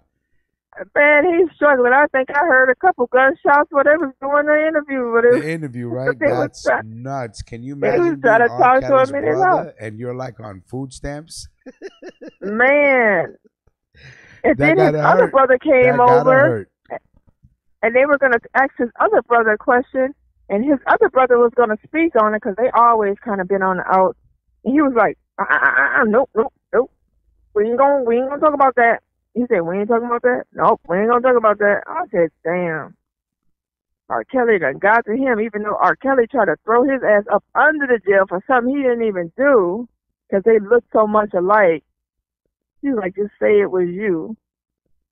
And now you like, shit, they not gonna do nothing to him. I'm the only one suffered. Everybody got paid but me. The parents got paid. The girl got paid. Hell, she even came back and was still dealing with him after she turned of age. She was still dealing with him. She was living in his, what do you call his house? I don't know. Can you call it a mansion, a house, or is it just a prison? I don't know. Or a compound or what? Like, it's a harem? Yeah, a harem. Is it really a harem if they locked up? If you lock it up in a room, like a harem / prison. Like, yeah, at least the harem, don't they all agree? And they just holding hands and shit. Like, oh, I love you, girl. I love you too. And they all together. These girls are like, well, I'm pretty sure there's going to be more articles coming out in the future. And that gives us more opportunities for me and Jamaria just to shit on the man's legacy. And we're going to enjoy as we do it. No problem. Hey, me too. I wish I could sing. I wish I could sing. Me too, so we could just sing and shit on him at the same time. Hell yeah, I'll sing every R. Kelly song and I'll change it to Piss on You. We do a Dave Chappelle duet. We'll sing the Dave Chappelle song. Hell yeah! The Porta Potty sing, song. I'd sing every I would damn sing time. Nothing but curses. Right. Oh my God! I would slander that man's reputation with my singing abilities. Right. I think for if he gets found guilty, yeah, we should be able to go down to the courthouse, dance outside with a bucket of piss. Oh my God! And then just throw it on them when they come out. When they get ready to go take them, just dance over to them, Like, sing something, R. Kelly. Sing. Yeah. I don't know if we're gonna get a bucket past security. Maybe like a coffee cup. Yeah, like a large coffee but they cup. Can't stop you from singing. They can't stop you from singing, stop man. us from singing. That's true. Just dance over to him and just throw that shit right in his face. Here you go. You like that, don't you? It's a going away present. That's so funny. And so I'm pretty sure there'll be more articles in the future for us to make fun of R. Kelly, because here at Ruckus Radio, we will shit on R. Kelly from morning to night, because we just don't roll with pedophiles. All right, we don't do that. But speaking of peeing and all that shit, there was a passenger on the Frontier Airlines traveling from Colorado to South Carolina that was arrested for urinating on the back seat and allegedly groping two women on the plane. And now the only reason why I thought this was funny, because Colorado is a legalized state. You're allowed to get recreational marijuana, gummies, all sorts of stuff, all sorts of drugs, right? Legally. Yes. And this it's man, like heaven, I'm told. And here's how it goes. Quote, I hear a woman scream, if this man fucking touches me one more time, I'll fucking kill him. She recalled another passenger yelling out. The woman who'd been groped by the unidentified passenger reportedly told Emily, who was a woman sitting behind the woman who got groped, that the already drunk passenger had ordered two double shots of vodka. He was out of his mind, like he couldn't speak. He was mumbling. The man was extremely intoxicated. So, besides the fact that he probably had some gummies in his system, that he was just drinking heavy. The man was later moved to an empty row at the back of the plane after he allegedly asked another woman on board on flight about her sexual and marital life. And they actually have a picture of this guy on the back of the plane. Did he pee on himself? He peed on himself and on the chair. Well, shit, I don't know what they're bringing that up for. He was drunk. Like, ain't that what drunks do? They piss on themselves. Yeah. If you let them sit on your couch Emily, or sleep on your couch, the they'll piss on passenger your next couch. to this drunk guy, she starts screaming. He's fucking peeing. He's fucking peeing. He's peeing. Oh my God. Please get back here right now and get this man off this plane. He's fucking peeing. So he peed all over himself. He peed on the chair, and he was groping women. He was pissy drunk. He was pissy drunk. Pissy drunk. Can you imagine being on a plane with God. some man you're sitting next to this man and he just starts peeing on himself? Can you imagine? I would be so fucking disgusted and upset. Yeah, seriously. I probably would have just some got shit up. that I would have been can't like, deal look, with. y'all Man. gonna have to move me. Y'all gonna have to move me. Y'all gonna have to get me off the plane and pissing. put me on another fucking flight. I ain't even saying But on now the him flight. touching me, Nope. him touching me, they'd have had to call the air marshals and everybody else. He'd have grabbed me This one lady time. goes, if this man fucking touches me one more fucking time, I will fucking kill him. Man, one goddamn time, and I'd have heard his Can you just ass. imagine just walking down, you're a woman. Drunk or no drunk. Walking down the aisle, Unless he was and this old. man's on the aisle seat, and he grabs your ass, or whatever How else, old was mind he? you, as you walking by. Do we know how old he was? Because I let old people get away with shit. Now, he ain't that old. She said, I let old people get away with shit. Yeah. Wait, how old? If they're like, they gotta be past 60. They gotta be Okay, like, so if they 60, 65, like old to where they and need help to start get up. flirting with you heavy, you just gonna laugh at They all. always like to hit you on your ass. Old people, Yeah. old men, they love to smash you on the ass. They love that shit for some reason. So, I figure, hey, It's they the only old, jollies they they can almost get. out They're the door. 60, they try to relive their youth.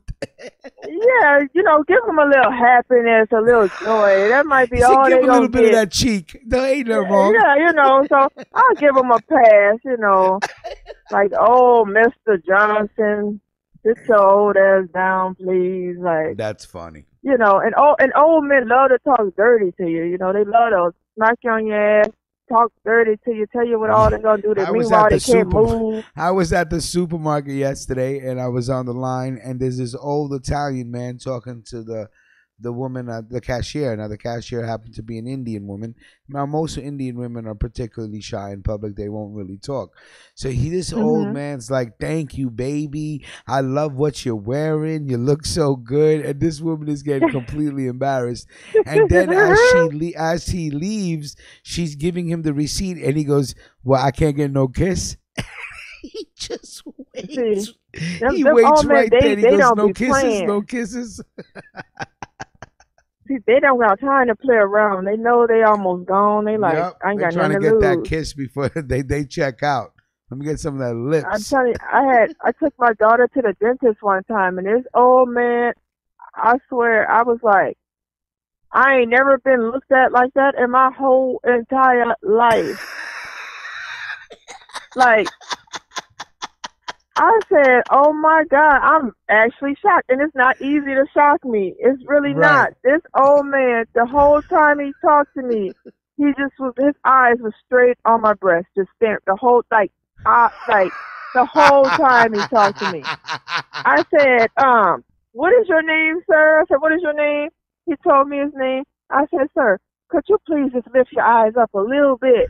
so I can see your face, so I can know you talking to me. Because right now you talking to my breast, and they don't have nothing to say. So can you just please?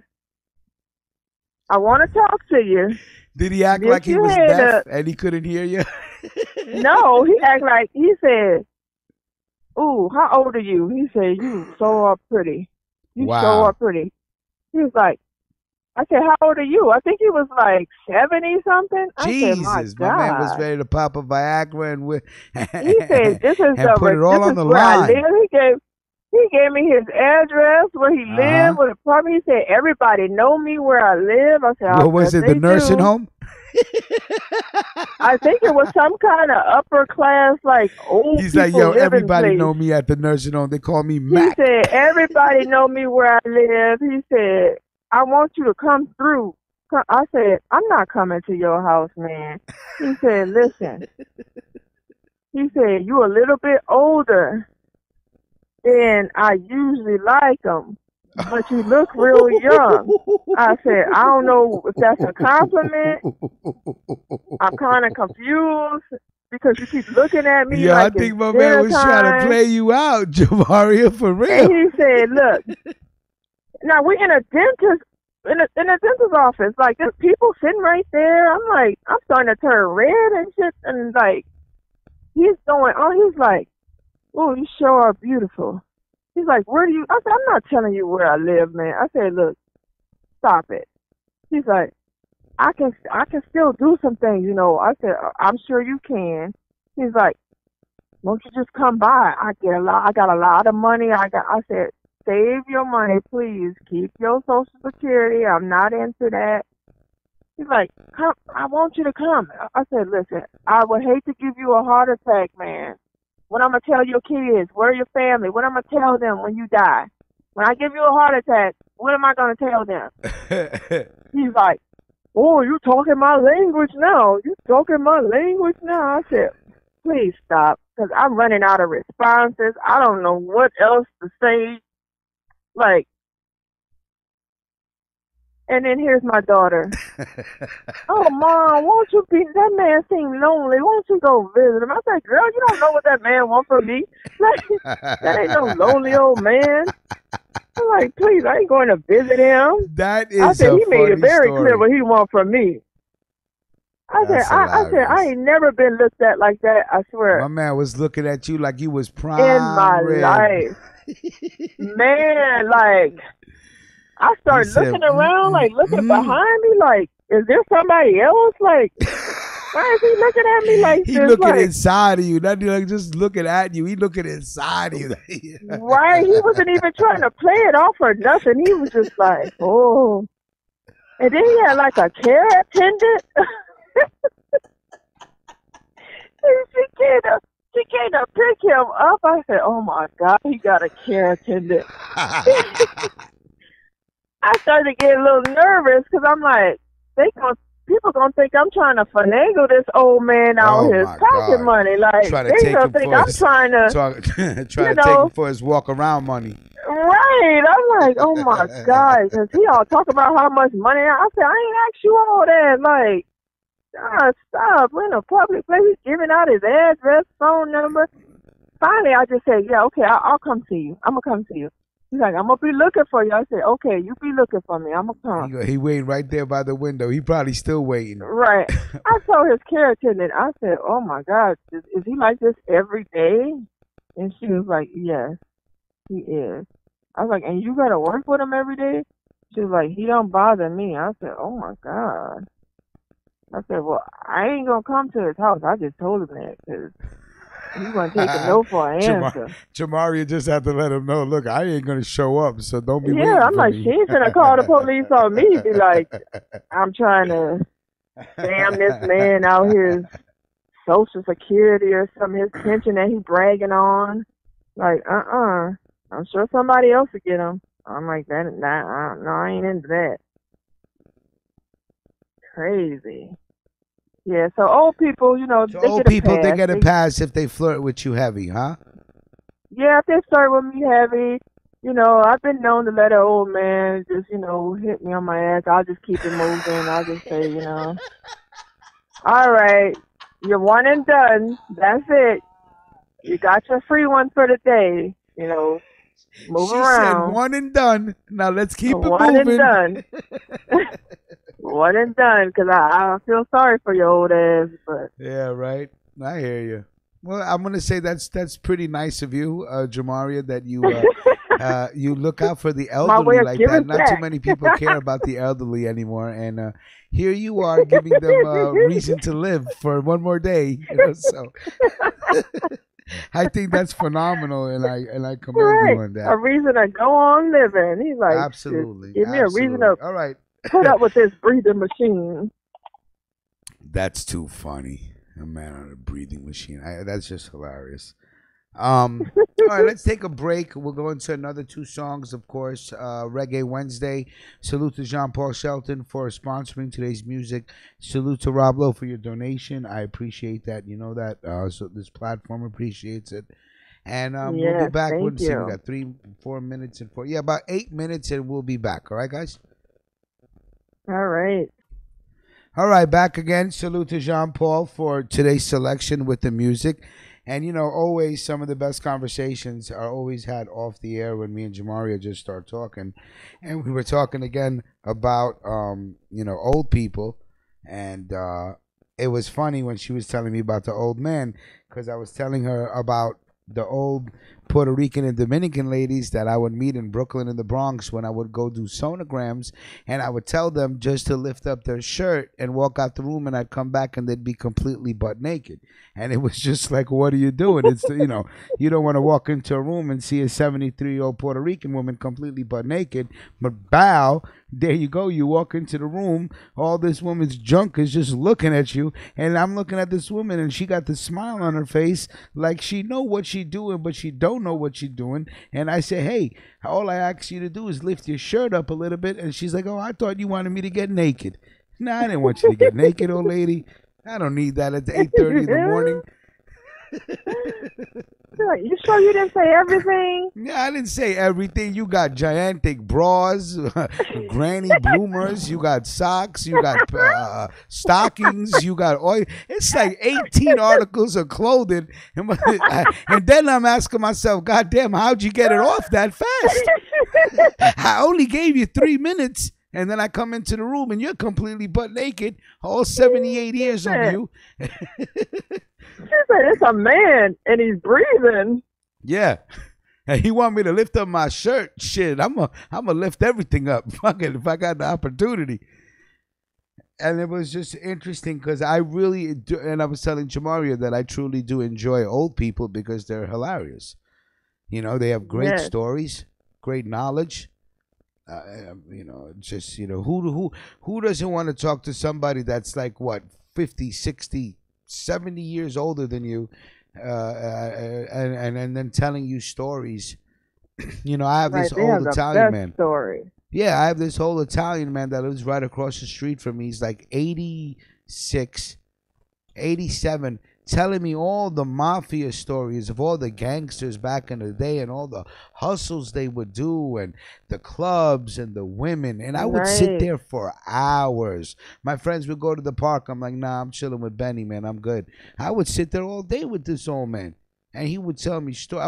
I'm like, what about this? And what about that? And what about this heist and that heist? And he would just tell me stories of people.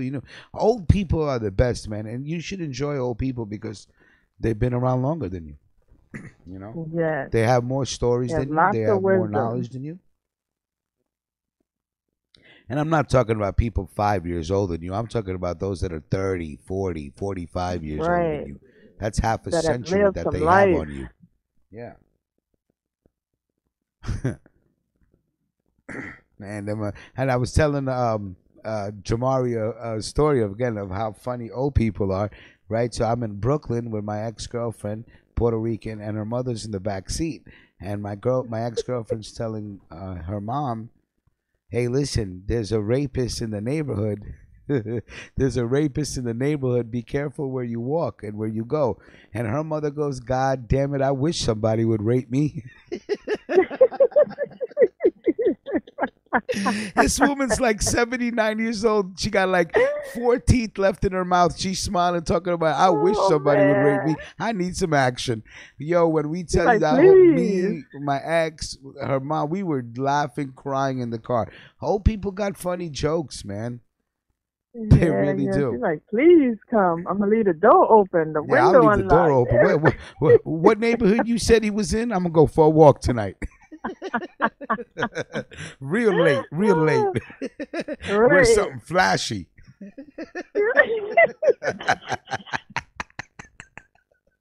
I'm going to take the pins off. Oh, my God. Oh, Jesus.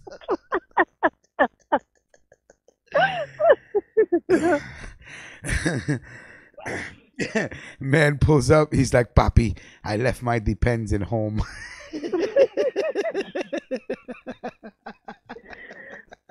I'm sorry. Just don't make me laugh. I pee when I laugh.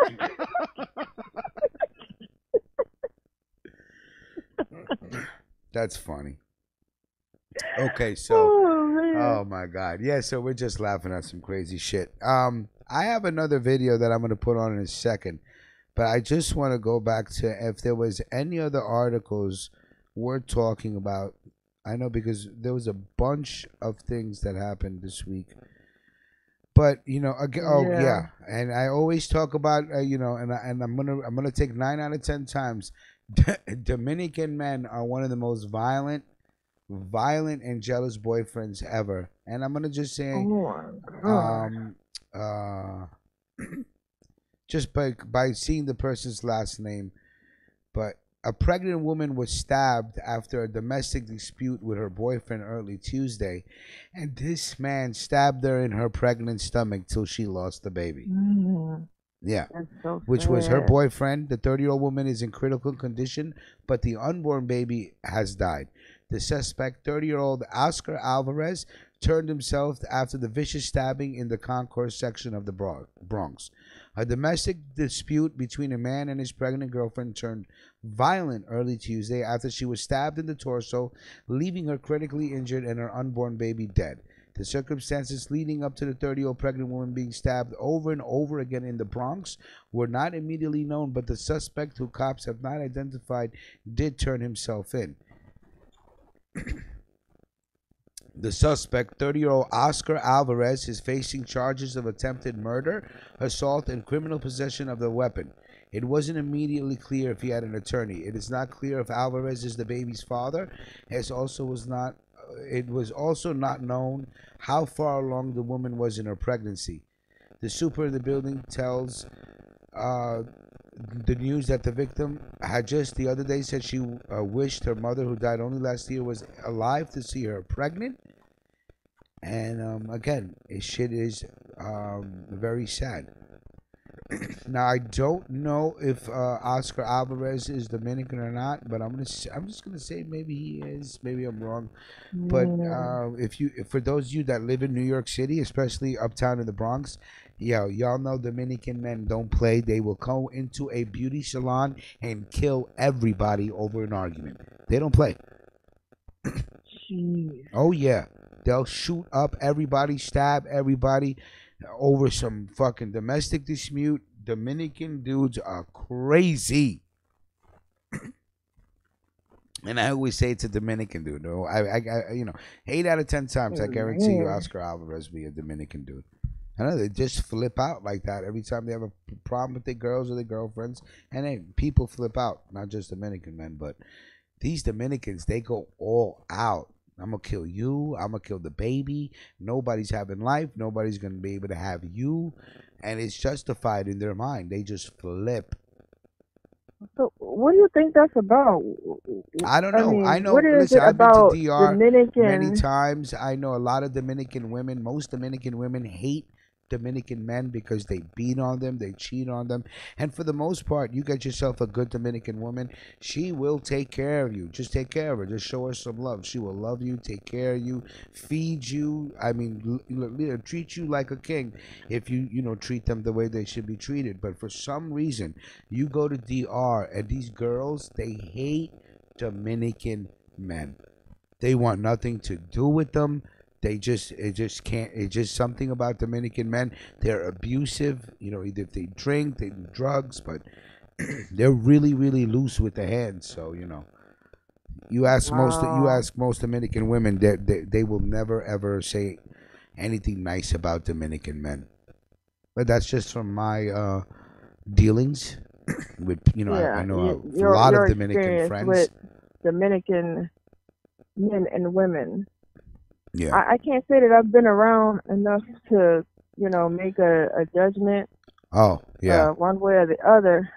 Yeah. I mean, I know some crazy white men, Yeah, well, and I know some there's crazy crazy men in black all men. races, absolutely. But Dominican Yeah, men get a really, and really hard crazy rap. women. Yeah.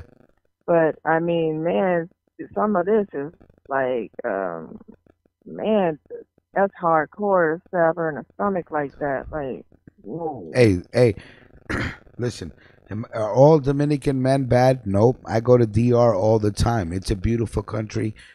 There's beautiful people. But you ask most Dominican women, they will tell you Dominican men ain't shit. Now, I'm not saying all Dominican men ain't shit, but you have enough Dominican women that have this outlook on Dominican men, and it's not positive. And if you do live in New York City, you've heard the stories. I've been uptown. I've seen Dominican dudes roll up on they women on 138th and Broadway and beat the bejesus out of them like it's nothing. With all that que lo que, huh? Que lo que. All that que lo que Mhm. shit like it's nothing. Beating on them like it's the old country. Like wow. Damn. I've seen stories of Dominican men go up into beauty parlors and stab the shit out of their ex-girlfriends. In broad daylight. They don't give a fuck. They wildin'. You know? It is what it is, though. Wow. And you hear a lot of this shit, you know, with Colombian men, Dominican men. They'll stab up pregnant women. There was a massacre in College Point when I was in high school. I went to Mhm. school with the kid. We took the bus every day. They ran up into this family's house and executed everybody, killed a pregnant woman, slit her throat, stabbed her in the stomach, but they did not leave her for dead. They thought she was killed. When the cops got there, she couldn't talk. She went to her phone book and pointed this kid out. His name was Saul. I took the bus with this kid every day. This kid, Colombian Wow. kid, and his friends massacred the whole family. Look it up, the College Point Massacre. Jeez. Yeah, yeah. They have no problem killing women. They will slit their throats. They will kill your kids. It's with and not even lose sleep. They were running a Jeez. Domino's pizza on the corner of my block, and out of this Domino's pizza, they were selling kilos of cocaine, machine guns. I mean, shit was crazy. Colombians in my neighborhood on Roosevelt Avenue in Queens, Colombians had it on lock. On Oh lock my God! until Get your Rudy coke and your Giuliani came into pizza. power. Lock. It was like you could really see the power of Pablo Escobar. Like they were running things. Roosevelt Avenue was known as Little Colombia. Yeah. So Damn. Colombians and Dominicans, hey, Hmm. don't play. And Well, again, how it's is this not. woman doing? Is she? I She's know in the critical baby. condition. She's never gonna be the same. Critical condition, but the baby's gone. Yeah. Oh, horrible, horrible. It's just there's this jealous rage. That's what it is. It's like a jealous rage that just takes over So, do you? logic. Let me ask you this: Yeah. do you think it is higher than average with the Dominican population, or is it just that there are more Dominicans around you, so you see it more, or do you think it's just higher in their No, I population due think to it's their a problem culture, within the or Dominican culture. The men are known to raise their hand against their women very freely and like openly. that? Yeah, Yeah. That's a belief Yeah, system for them. it Like, may be a cultural thing. Yeah, they're the man, inherited and within the men. Yeah, they'll put hands and feet on you if you yeah, don't. absolutely. But I've been to vacation to DR like maybe almost 7, 8, 9 times. I have a lot of friends out there, and when we go out, you talk to girls, it's the same shit. Nah, we don't fuck with no Dominican men. They're looking for men from America to come there to marry them and take them off the island because they can't leave. That's the only way they can leave the island, if they get married by somebody off the state. Nobody's allowed to leave DR. What? Yeah, You so said they're not allowed to leave? Nope. What? Why they can't leave? The only way you could leave DR is if you're married off the island or if you have a dual citizenship someplace else. But if you were born in DR, I did not know that. The government is not letting anybody leave because they need them to stay in the country to help their economy. Wow. So if a woman was wanting to leave that island, and you have men that I know, multiple men that go to DR to get married. Wow. And it's not even like you can get married. You have to prove a relationship. They'll want to see your internet. They'll want to see the Facebook. They'll want to see text messages. They want to see a relationship before they let you go. Wow. Yeah. Absolutely. Jeez. Yeah. And the women over there, they want out. They want out. They're not married. They're not trying to marry no Dominican man. Nope. I know they want to get out of there. Yeah. Prostitution is legal, so you have a lot of men that go out there that befriend these women and take care of these women, and in return, these women take care of them. Oh, wow. Yeah, they'll send them money. They'll do this. They'll go back and forth, and it's like a whole nother life. And the women will take this money, and the dollar is pretty powerful there. So they buy food, clothing for their kids, provide education for their kids. It's just like any other job. Wow. That would be an interesting study.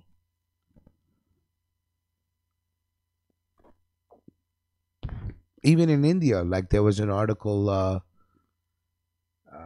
last week about a third child being raped and set on fire. A third girl. A third girl? A third girl being raped and set on fire. I mean, fucking pure savages in my country. They live in the dark ages. Oh, yeah. Yeah. I had the article last week. I feel like I must have blacked out on that. I think I sent you the article. Absolutely. Third child. I had a video for it and everything. Well, I had the video for it when it was a second child. But I think last week a third girl was raped and set on fire. It's like the fucking people, the villagers in my country, they fucking live in the dark. They have no electricity. They have no running water. They have they live in the dark ages. They're governed by mysticism and all sorts of bullshit. So you have there's a lack of education in my country, plus the overpopulation. But yeah, you have the men in my country are cowards, savages. Not all of them, but the ones that are pure devils. Gang raping little girls and then killing them because they get pregnant, marrying off little girls at 11 years old because the moon looks a certain way. I look at my mother and I go, what the fuck goes on in this country? And, she's like, hey, every country has, they're evil. I go, you can't right about that. Right. But I suppose, you combine that with hard times and, and plus the overpopulation in my country. We're the second most populated country in the world is India. Right. Wow. Our infrastructure is shit. China? Yeah, yeah. China's one, India's two. And with a poor infrastructure, complete rampant corruption, You have some of the sickest ideologies, and just based on pure mysticism, not even logic and factuality, but just mysticism and religion. What happens to women in India is disgusting. It's disgusting. I mean, even I've my never father been to India, was old school. My father would put his hands on my mom until I think I was like 15. You definitely talked about that in the past, and how just because you he was you were telling us it's a before male. about how he chose his family. Yeah, absolutely. Chose his family over his marriage. My mom was had I think her ovary removed or something like that. Homeboy, my pops just bounced. Left her in the hospital by herself, like to go through the surgery and take care of me and my sister. He's on some dumb shit. Indian men are fucking retarded, man. I don't know what to tell you. I'm glad I was raised in Queens. I'm glad I was raised in New York. I'm glad my mother is my mother's considered a very rebellious woman in her family. She had a lot of problems with her parents. She wasn't the typical Indian woman. They wanted to marry my mom to some Indian man in India. She left her house, took a train to her uncle, which was my grandfather's older brother, and said, "You need to explain to my father that I'm an educated woman. I went to school so I can get a better life, not marry a village idiot." It's not going to happen. That's what my mom, and that's unheard of. That's unheard of. Right. Indian women, they told my mom she had to get out of school when she was in the 11th grade. My mom just laughed at them. She said, "I dare you to make me quit school. Let's see." Wow. All her other sisters stopped going to school at the 11th grade. My mother was the only one that went to college and finished it. Going. Yeah. Wow. She was progressive. Yeah, very aggressive, and it was very unheard of for an Indian woman. But yeah, very aggressive. But again, she took a lot of abuse at the hands of my father. So up until when I was 15, and then I was like, yeah, you know what, you can't be doing this no more. So that's pretty much it. Stopped. Then didn't save their marriage. They still bickered every day, but at least the physical abuse was no more, and it was just more verbal. And he would break shit in the house, but he would no longer touch my mom. But yeah, even Indian men, the ones that are savages, are complete scum shit. So I think at one point in India's, the women were at 90% illiteracy. Wow. 9 out of 10 women couldn't read. Wow. Yeah. So completely dependent. Completely dependent on a man. Mm-hmm. So yeah, wow. You have scum in all sorts of the world. No race is exempt from any sort of dysfunctional behavior that you can think of. They do it. Pedophile, abuse, whatever it is, rape, whatever sickness comes out of uneducated situations, whatever sicknesses come out of poverty, whatever sicknesses come out of hunger, it all comes from someplace, So, right. But now the video I wanted to show is very interesting, and I did not send you an article for this, and since we only got 25 minutes left, I want to talk about it. China is now, by 2020, is going to be giving everybody a social credit grade, okay? And for what that means is you will be monitored 24/7 after 2020. The government will know everything you do, and we're going to talk about that. So let me just pull out this video first, and it's real interesting. Pay attention to it, listen to it, and when we come back, we're going to talk about it. This is some crazy, crazy shit. Okay, we'll be right back. On the 14th of June 2014, the State Council of China published a document called Planning Outline for the Construction of a Social Credit System.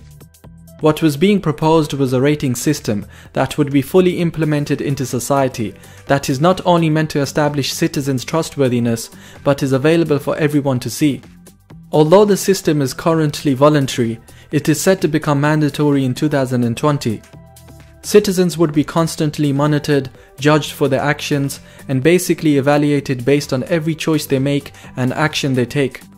There will be different categories that they will be ranked upon, including behavior, personal preferences, and interpersonal relationships. From the people they hang out with, to the amount of time they spend on social media and playing video games, to the types of purchases they make and how much debt they have, the world will know. The score will then be used to determine a citizen's access to certain privileges, such as permission to travel abroad or book first-class tickets. Eventually, these privileges could include things like access to top schools and renting cars. In other words, any luxury that might otherwise be bought with money alone. By 2020, the government says that social credit will allow the trustworthy to roam everywhere under the heaven while making it hard for the discredited to take a single step. Such ratings aren't unique to China. From eBay's seller ratings to Uber's passenger and driver ratings, firms worldwide have been encouraging consumers to rank themselves and others. But only in China has the government decided it wants in on the action. According to the policy documents, if you receive a low score on the social credit system, then you could face the following penalties. You won't be eligible for positions in public office. You will no longer have access to social security and welfare. You'll face stricter regulations and frisking at Chinese customs. You won't be able to apply for any senior level positions in the food and drug sector. You won't be able to sleep in a bed in overnight trains. You won't be able to stay in high-starred hotels and restaurants and will have more difficulty traveling. Your children could potentially suffer because they won't be allowed to attend more expensive private schools. Critics have called the move a push towards a 21st century police state. Social commentator Marong Shutzen said, China is moving towards a totalitarian society where the government controls and affects individuals' private lives. This is like Big Brother, who has all your information and can harm you in any way he wants. Many governments, including the US, already spy on their citizens. Social media platforms like Facebook and Instagram collect an overwhelming amount of information on you, and Google is secretly recording pretty much everything you do. Google keeps the texts and videos you send and more or less tracks your every move thanks to the Google Maps app.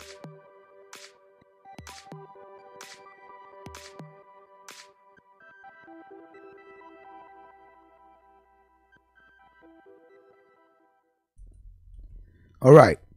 Now, this is crazy. So let's just break it down for what it is, okay? I'll wait for Jamari to come back on the line. Crazy stuff. So, what they're saying, by 2020, everybody in China will have a credit score. And this credit score will be based on everything you do. Now, there were more in-depth videos. I was reading about this article 2 weeks ago, and then I seen this video yesterday. And by 2020, they're going to make this mandatory. So everything you do, according to your, and in-depth videos went even further into this. If you smoke in public, if you jaywalk, if you play video games, how long you play video games for, how long do you go on the internet for, what are you looking when you go on the internet, who are you sleeping with, who's your spouse, what choices do you make, what you buy, what you listen to, what you watch, what you eat, how you behave. Now, if it's not satisfactory according to the Chinese government, your score gets lower and lower and lower.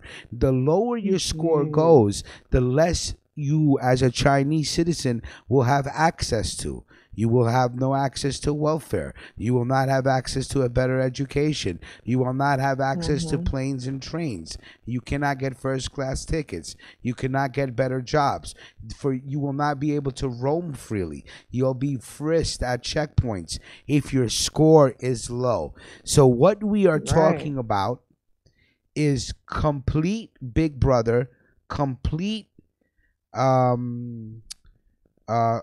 complete lack of privacy, and this is the greatest thing, this is the craziest thing of all. Not only will the Chinese government monitor everybody on the system, but it will your information is public to everybody else. So now you can get shunned by your friends too. Exactly. So now, if your credit score is good and you're hanging your social credit score, not your credit card, now your social credit score is high, but you're hanging with people that are low, your social credit score goes lower. So now you stop associating with those that the Chinese government does not deem as approvable citizens. First of all, that is the craziest thing in the world, but it's not nothing new. Okay? America does the same thing. There is no real privacy. And again, I was thinking about it the other day, and I'm sure you guys have this on your phone. If you go to your phone and you just say the words, I'm going to do it now, and I know my phone's going to turn on, but if you say the words, okay, Google, your phone automatically reacts and is listening for what you want. That means, I don't know if you have that on your phone, but if I go to my phone right now and turn it on and say, I bet on the Android it definitely works. Absolutely. Okay, Google. Boom. Opens up. And it goes right to the Google page and gives me the bar, and it wants to know, and it goes, hey, how can I help you? And it's listening to what I'm talking right now. So as I'm talking, my Google page is typing what I'm saying.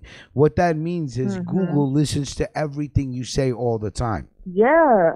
That damn Alexa. 24/7. What happens is America is they don't give a fuck about your privacy.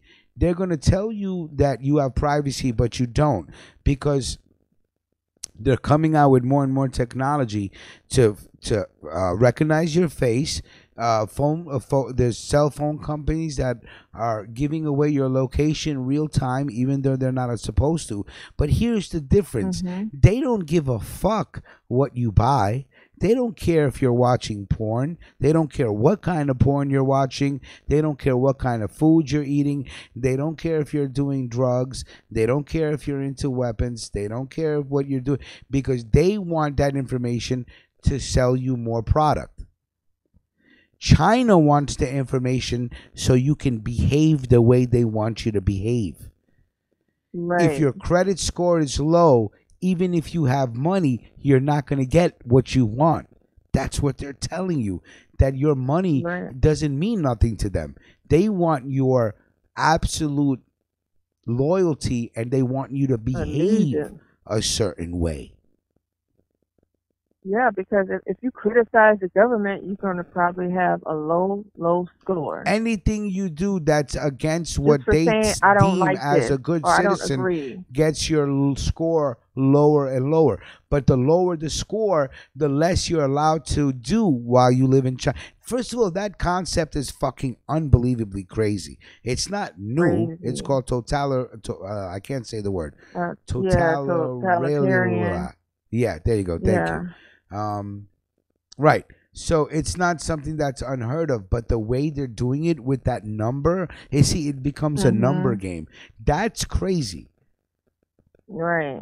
Because now you're going to have people on their phone 8 million times a day looking to see if their credit number rose. Did they do the right thing today? What did they do? It's going to completely change your behavior for those that want to get on a train, want to get on a plane. They're watching how long you play video games for, what video games you play, how long you surf the net for, and what you're surfing for. But not so they could sell you a product, so they can lower your score to make you, to deem you an untouchable, and you're not worthy. It's almost like the caste system from India, but they're using credit scores, social credit scores. By 2020, this is mandatory. There's not going to be no Senate hearing. That's not how it works in China. It's whatever they say worst goes. Places to live. You're going to get all the bottom barrel of everything.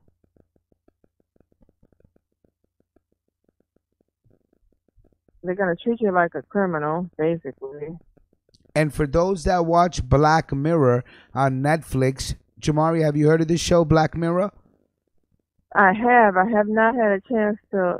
When you get a chance, it is the most incredible sci-fi show based on the downfall of technological advancements. It's crazy. Wow. The way they show you how sick society is going to get because of the advancement of technology is nuts. And Black Mirror, if I'm not mistaken, had an episode based on this social credit system. Wow. Yeah. See, in That's America, crazy. they do the same thing. There is no privacy. If you think for 1 second you have privacy, you don't. I have tape on the cameras on my computers. Yeah.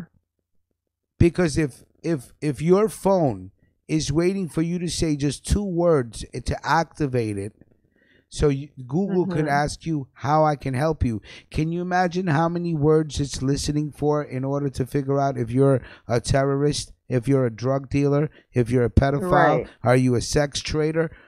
They're listening to everything you say. But here, they're listening, and then emailing you about a hairdryer because maybe you were talking about a hairdryer earlier. For them, it's a way to sell you product. For capitalism.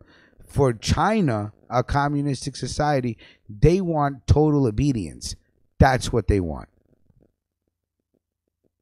They don't care about your money. They don't give a fuck about products.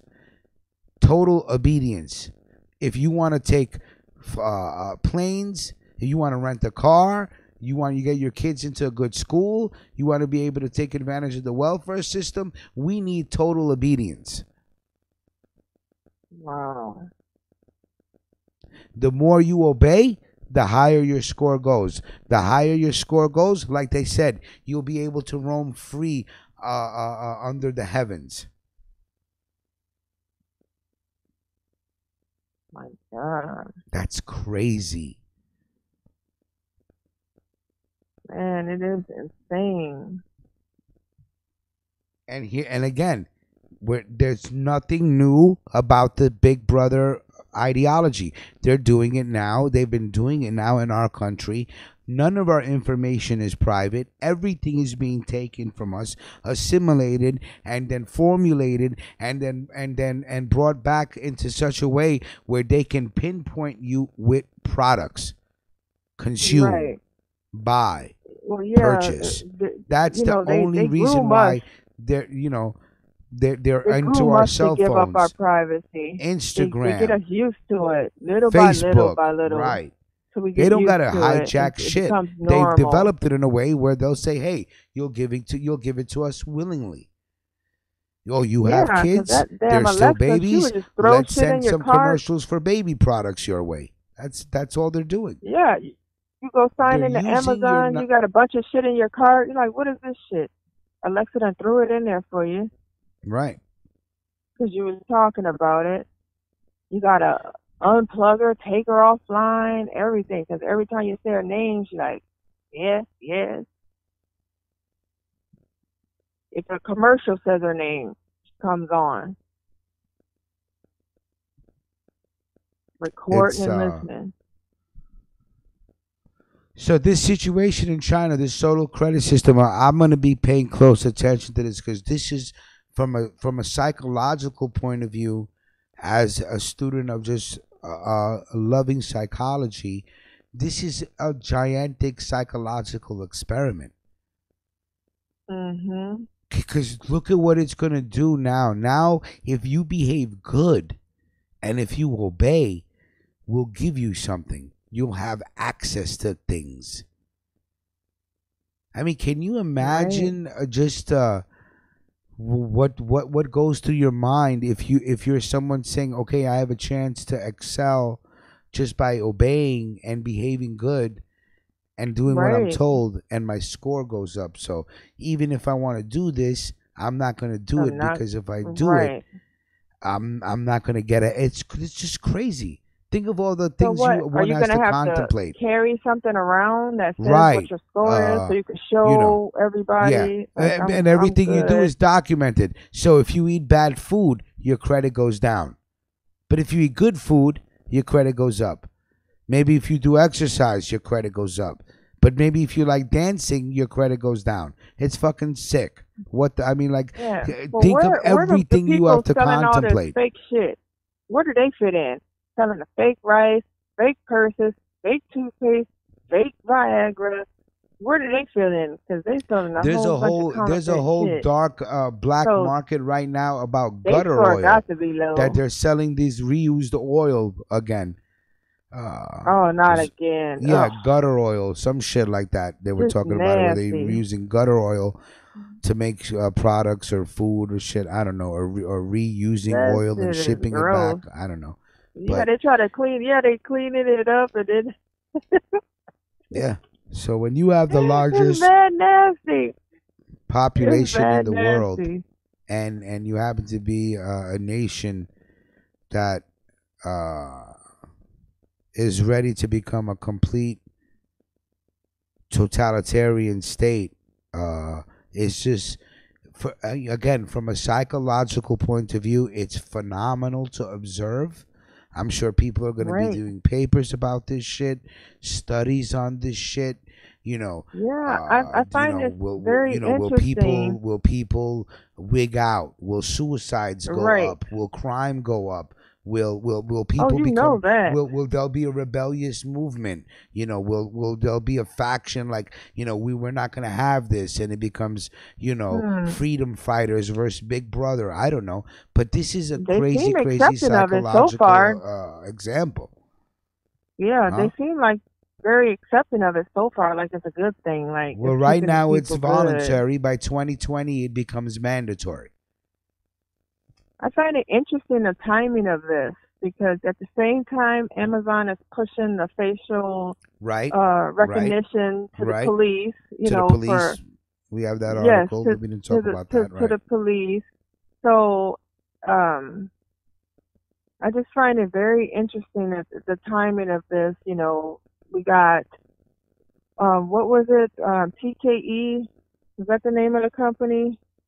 I think, the cell phone company, ZTE, I think. Yeah. Yeah, ZTE. Some of them letters. Yeah, some of them letters. Yeah, that's it. Yeah. ZTE, they were stealing, our technology, giving it to Iran, giving it to, who else were they giving it to? One other place too. They were giving it to Iran, and another place they got sanctioned. Trump basically said, "Oh, don't do that." But then he's trying to sanction Europe for the same thing. Right.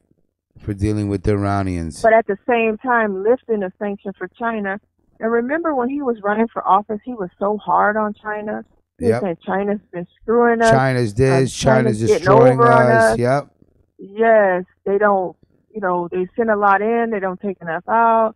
We're going to renegotiate with China, but slowly he's doing the same thing, and he's even worse. He's cashing in on it. Everybody's going to say what they got to say to get elected. All he said was what a bunch of dumb people wanted to hear anyway.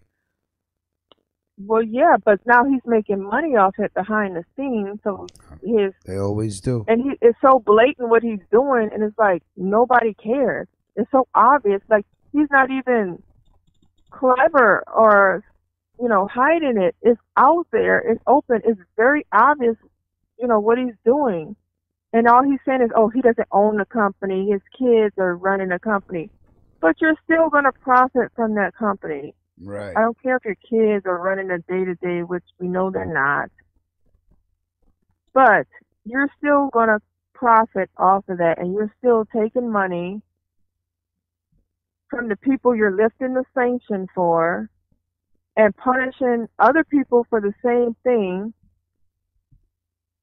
and nobody's even calling him out on it and saying, okay, is this even legal?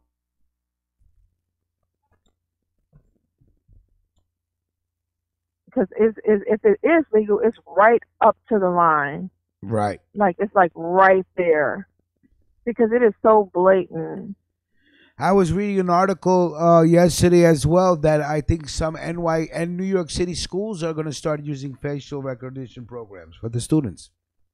Man. Yeah. So it's already here. It is already a big brother state in America, but they're not using it to make you act a certain way. They're using it to make you purchase more and more product. Right. Well, they're going to start to. Once they start doing that facial recognition, they're going to start using it to track people and pay attention to everything that you're doing. And if you're speaking out against the government, penalize you in some form or fashion. Right. They're not going to use it to fight crime. Because I bet we'll still have a whole lot of crime still going on, but they'll be on top of protesters and, shutting people down before they can even get to a protest. Because if they can know your every move and where you're at every second of the day, they can know what you're getting ready to do. They could cause a traffic jam over here. Right. They could do all type of stuff like that to prohibit you from taking whatever type of action that's legal for you to take, but just stopping you from doing it. Crazy. But we will, like I said, we will Yeah. still Scary be looking to at think about.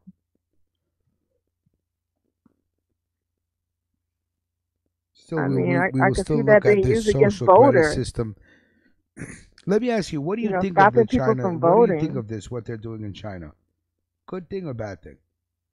I think that they are using that to control people's behavior, Yeah. keep the people in line, to make sure they're not looking at other places in the world and then judging where they live, Right. comparing where they live to what other people have or what other people are doing. Because, for a long time in the world, America was the look-to place. And people in other places looked to America and then started to form their lives around what we were doing here. And of course, other countries don't want that, especially China, a place like China, where they limit your access to everything. Yep. So they figure, how can we get the people back in line with our way of thinking, where we have total control? My credit score would be so low.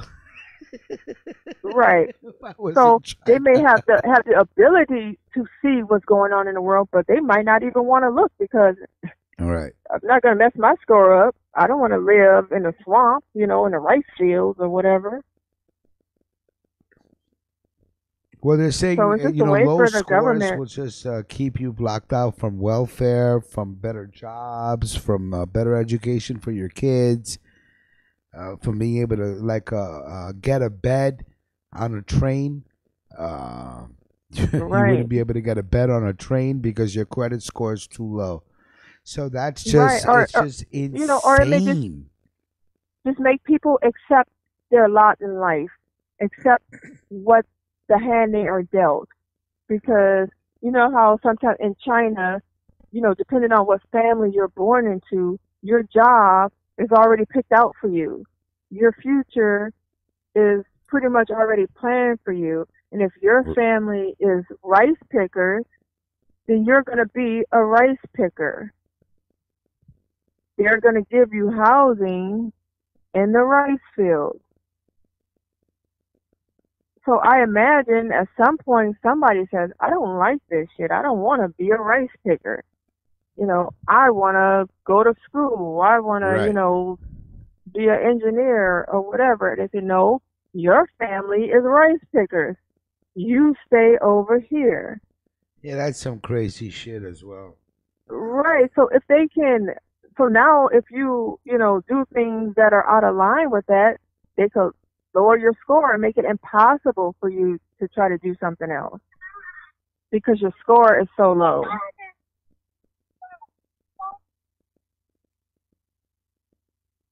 That's just insane. Yeah, so we will be looking closely at this social credit system that's about to drop in China. Well, already is. They're saying right now it's voluntary, but it will by 2020 become law of the land, and you will be monitored 24/7 at everything you do, and you will be given a grade based on what you do. Yeah, mine would be negative, whatever. What you see, where you go, what you watch. Like I'm saying right now, if I was in China, I'd probably have a 0 score. Man, I'd be negative. Like, -3. They're like, look, they'd come looking for me to put me on the line and just put one in my brain and then put me on my misery. Right, like just get out of here. Shit. I'd be like, look at what he's watching on the internet. Drop him by 20 points. Look what that book he got. Yeah. Yeah. That's just a crazy way to live. But again, from a psychological point of view, amazing, insane experiment that they're about to do right now, because it is going to really, you know, it's something insane to contemplate. And again, if you're a Chinese citizen, you know, what are you thinking when it's 2020? Are you going to obey the rules so you can get yourself a bed on the train? Or are you going to say, fuck your train and fuck your bed, and I'm going to do what I want to do? So it's just... Yeah, I say, like, it's time to get out of China, man. Yeah, it's interesting. And... yeah, it's just again, you know, I should have brought the story out a little earlier because it is crazy when I was watching the video. I'm gonna put another video on about it, but before I do, let us just allow Jamaria to promote herself and her business as well, really quick. Boom, Chameleonic Creations. Yes. I see you advertising on Facebook. I mean, not Facebook, but I saw it on the gram. I really think I'm going to shut down my personal Facebook page. I think I'm pretty much done. You think so? Yeah, I'm tired of the fuckery and all this. And now they're talking about think tanks and that are associated with the military complex and all this types of... I'm just done. You know, listen to me. If information is power, then imagine how powerless we are if we're giving everything about our lives away. True. If information is power and all we're doing is giving ours away, I just don't know. So I think I'm pretty much done with the Facebook. I'm just gonna stick to Instagram and Twitter as far as advertising the platform. But no need for me. I'm pretty much don't even post on Facebook anymore anyway. But anyway, Chameleonic Creations, body butters, cold processed soaps, lip balms, and more. Please contact Jamaria for some authentic, organic, homemade, handmade, proper products to clean your body, to clean your soul, to freshen your mind, and to make your day better. You know, so give this skin healthy for summer. Yeah. Because summer's coming, so you know you don't want to be smelling like body odor. You sweat and all that. You want to be smelling fantastic when you're out there in the summer, doing whatever you do. And of course, there's her banner. You can find her on Instagram, Twitter, and Facebook with her PayPal address is right there. Again, thank you for joining me a half an hour early today. That was a treat. I appreciate that. Yeah. Right? I just couldn't wait to get on this morning. I was like, I wonder if she really. It doesn't matter. It's making for a great conversation. Yeah, anyway. let me on the mic. Salute to everybody that got up listening to us. Thank you. And Jamaria, I have gotten a lot of inquiries about the tick, tick, tick, tick, tick, tick. Is there anything that we could tell the audience? A lot of people were suggesting, and again, it's your decision. A lot of people were suggesting that it be on a Friday night, but again, it's up to you. Cool. I'm down with that. You're down with doing it on a Friday night? Yes, okay. And I spoke to Nikki Jean, and she's good for Friday night. Okay, so we just get with Nikki and find out if that's good for her. And I think C-Town said that he was going to contact you and in order to work up a banner for the show Friday night. And for everybody listening that was wondering about the show, Friday night, Nikki Jean and Jamaria will present an episode of a show, and I think we have a great story to tell. And again, a lot of things have conspired on the platform. A lot of things were said, and I think this is just a chance for everybody to just get everything off their chest or get the burden off their shoulders. And we're just going to be presenting a show. I'm presenting some facts and all facts. All no facts, fiction. actually. All facts, no all fiction. Facts, no fiction. And I think that's a great show, especially when you're giving information for it to be factual. So, Friday night, looking forward to it. So this way, anybody has any questions, anybody was wondering, it will be Friday night. Yes, sir. Okay, so Jamari's banner's on the air, and of course, the banner that I'd like to put up for myself as far as donations. Please, if you guys can spare anything for the platform, I appreciate it. A couple of dollars here, a couple of dollars there. It gets all added up. RuckusRadioCorp@gmail.com. I appreciate all the donations. I appreciate everybody helping us, and we're going to be furthering our reach, and we will be furthering the way we grow the show as far as technologically speaking. We are advancing, so we will be presenting more and more. So thank you guys for all your donations. The Sports Bar with Melquan will be on at 8 o'clock tonight, as well as Let's Talk That Shit. That's going to be followed by the Sports Bar, and usually around 9:15, and with D Holler and Mac J Adams. So appreciate you guys as well. Right. And Jamari, again, thank you for joining me in the morning. I think it was a great show, great conversation. Yes. I hope everybody enjoyed the show Absolutely. today. And that social credit system in China is crazy. Something to think about. For those that follow the Money Masters, the part 2 of the Money Masters will be out tomorrow.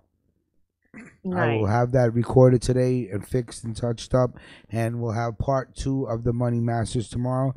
And obviously, we are talking about Money Masters, the Money Movers, the Money Makers, and the role of the central bank throughout the history of mankind. So we will start chapter 2, part 2 of that series will be out tomorrow.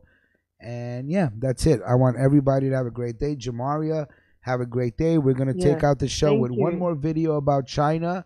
You may want to watch it. It's a funny one. And 2 more songs by Jean-Paul Shelton, and we'll call it a day. Guys, have a great day.